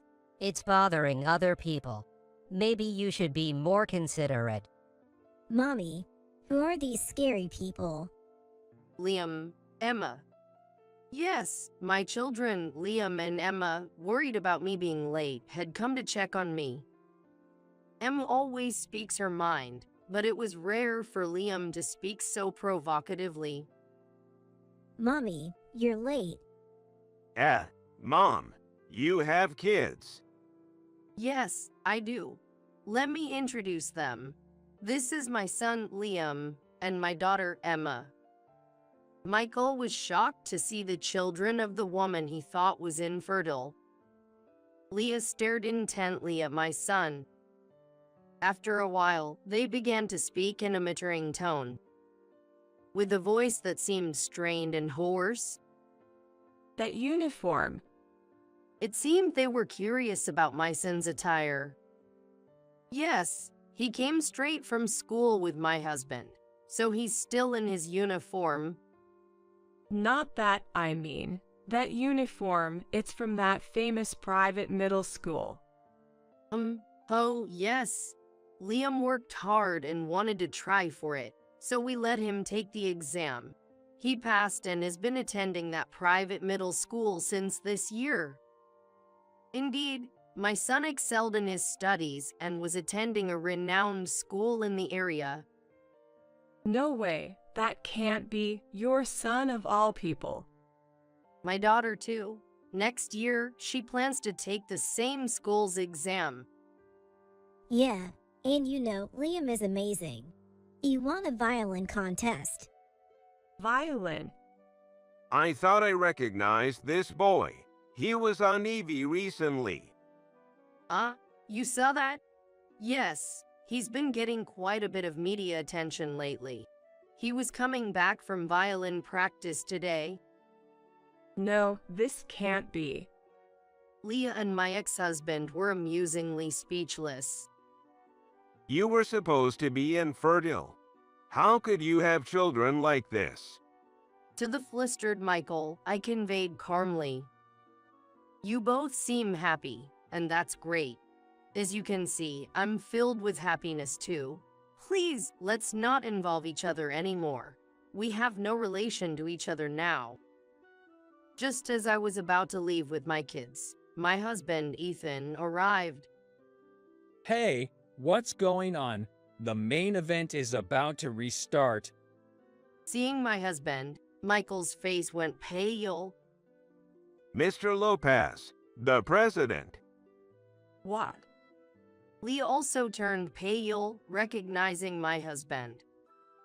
Is your husband, by any chance, the young Mr. Lopez who became the president of Resonance Inc. last year? Indeed, my husband Ethan was the president of a parent company of Leah's father's firm. During my job search, I was approached by the parent company and made the switch. At the new job, I met my future husband, Ethan, who was already popular and skilled. Last year, Ethan was appointed as the president of the company, recommended by the then president.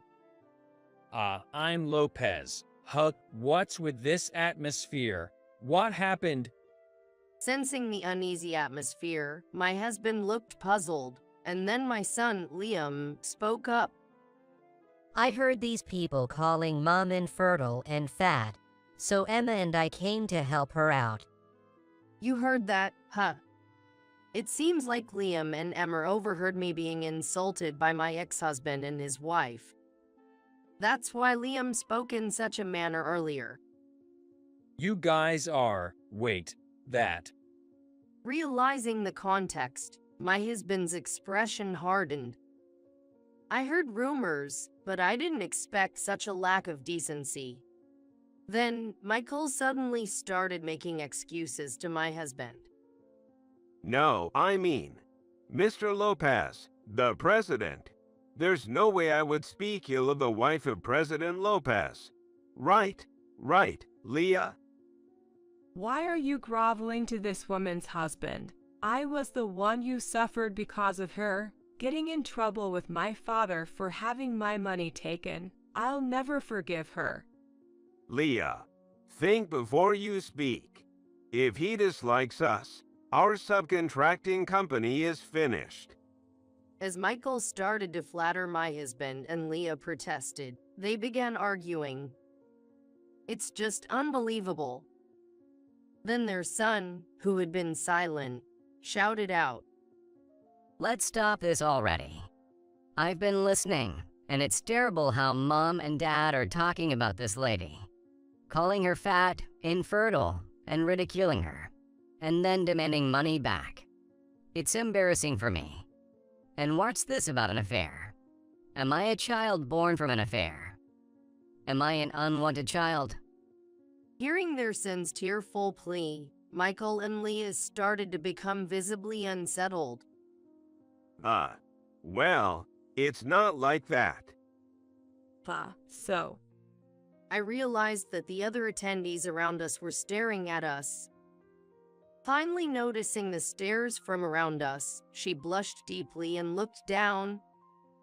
Although I couldn't forgive Michael and Leah, I admired their son for his strong sense of justice and kindness. He had nothing to do with this. Thinking this, I hurriedly tried to back up their son. But before I could say anything, my husband spoke up. Thank you for defending my wife from the insults. You really are a kind child, He said, patting the boy's head. Continuing, I also spoke up with a smile.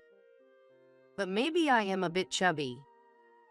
That's not true at all.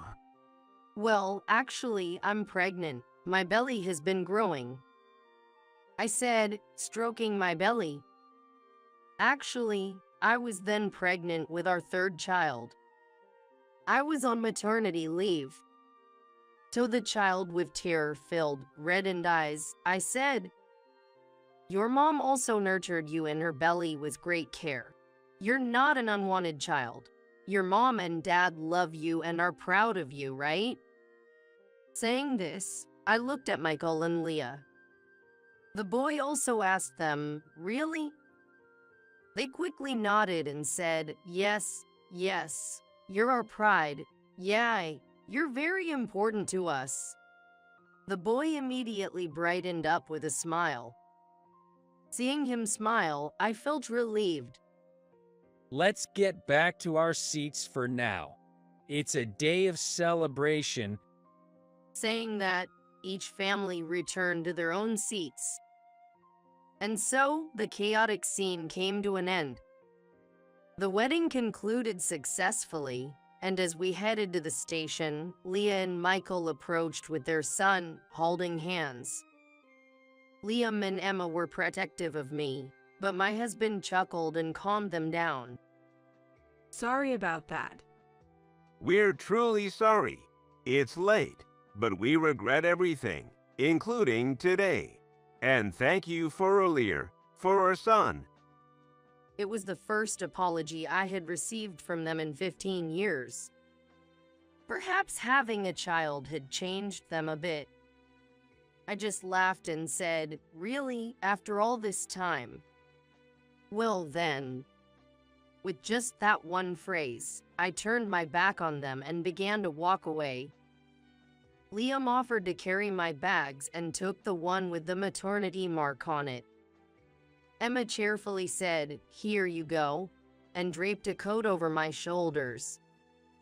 Despite their young age, they are thoughtfully looking out for me during my pregnancy. All right, tonight's dinner will be Dad's homemade hamburgers, Liam and Emma's favorite. Yay! Thank you. I vowed to protect the smiles of my beloved family, moving away from the pains of the past.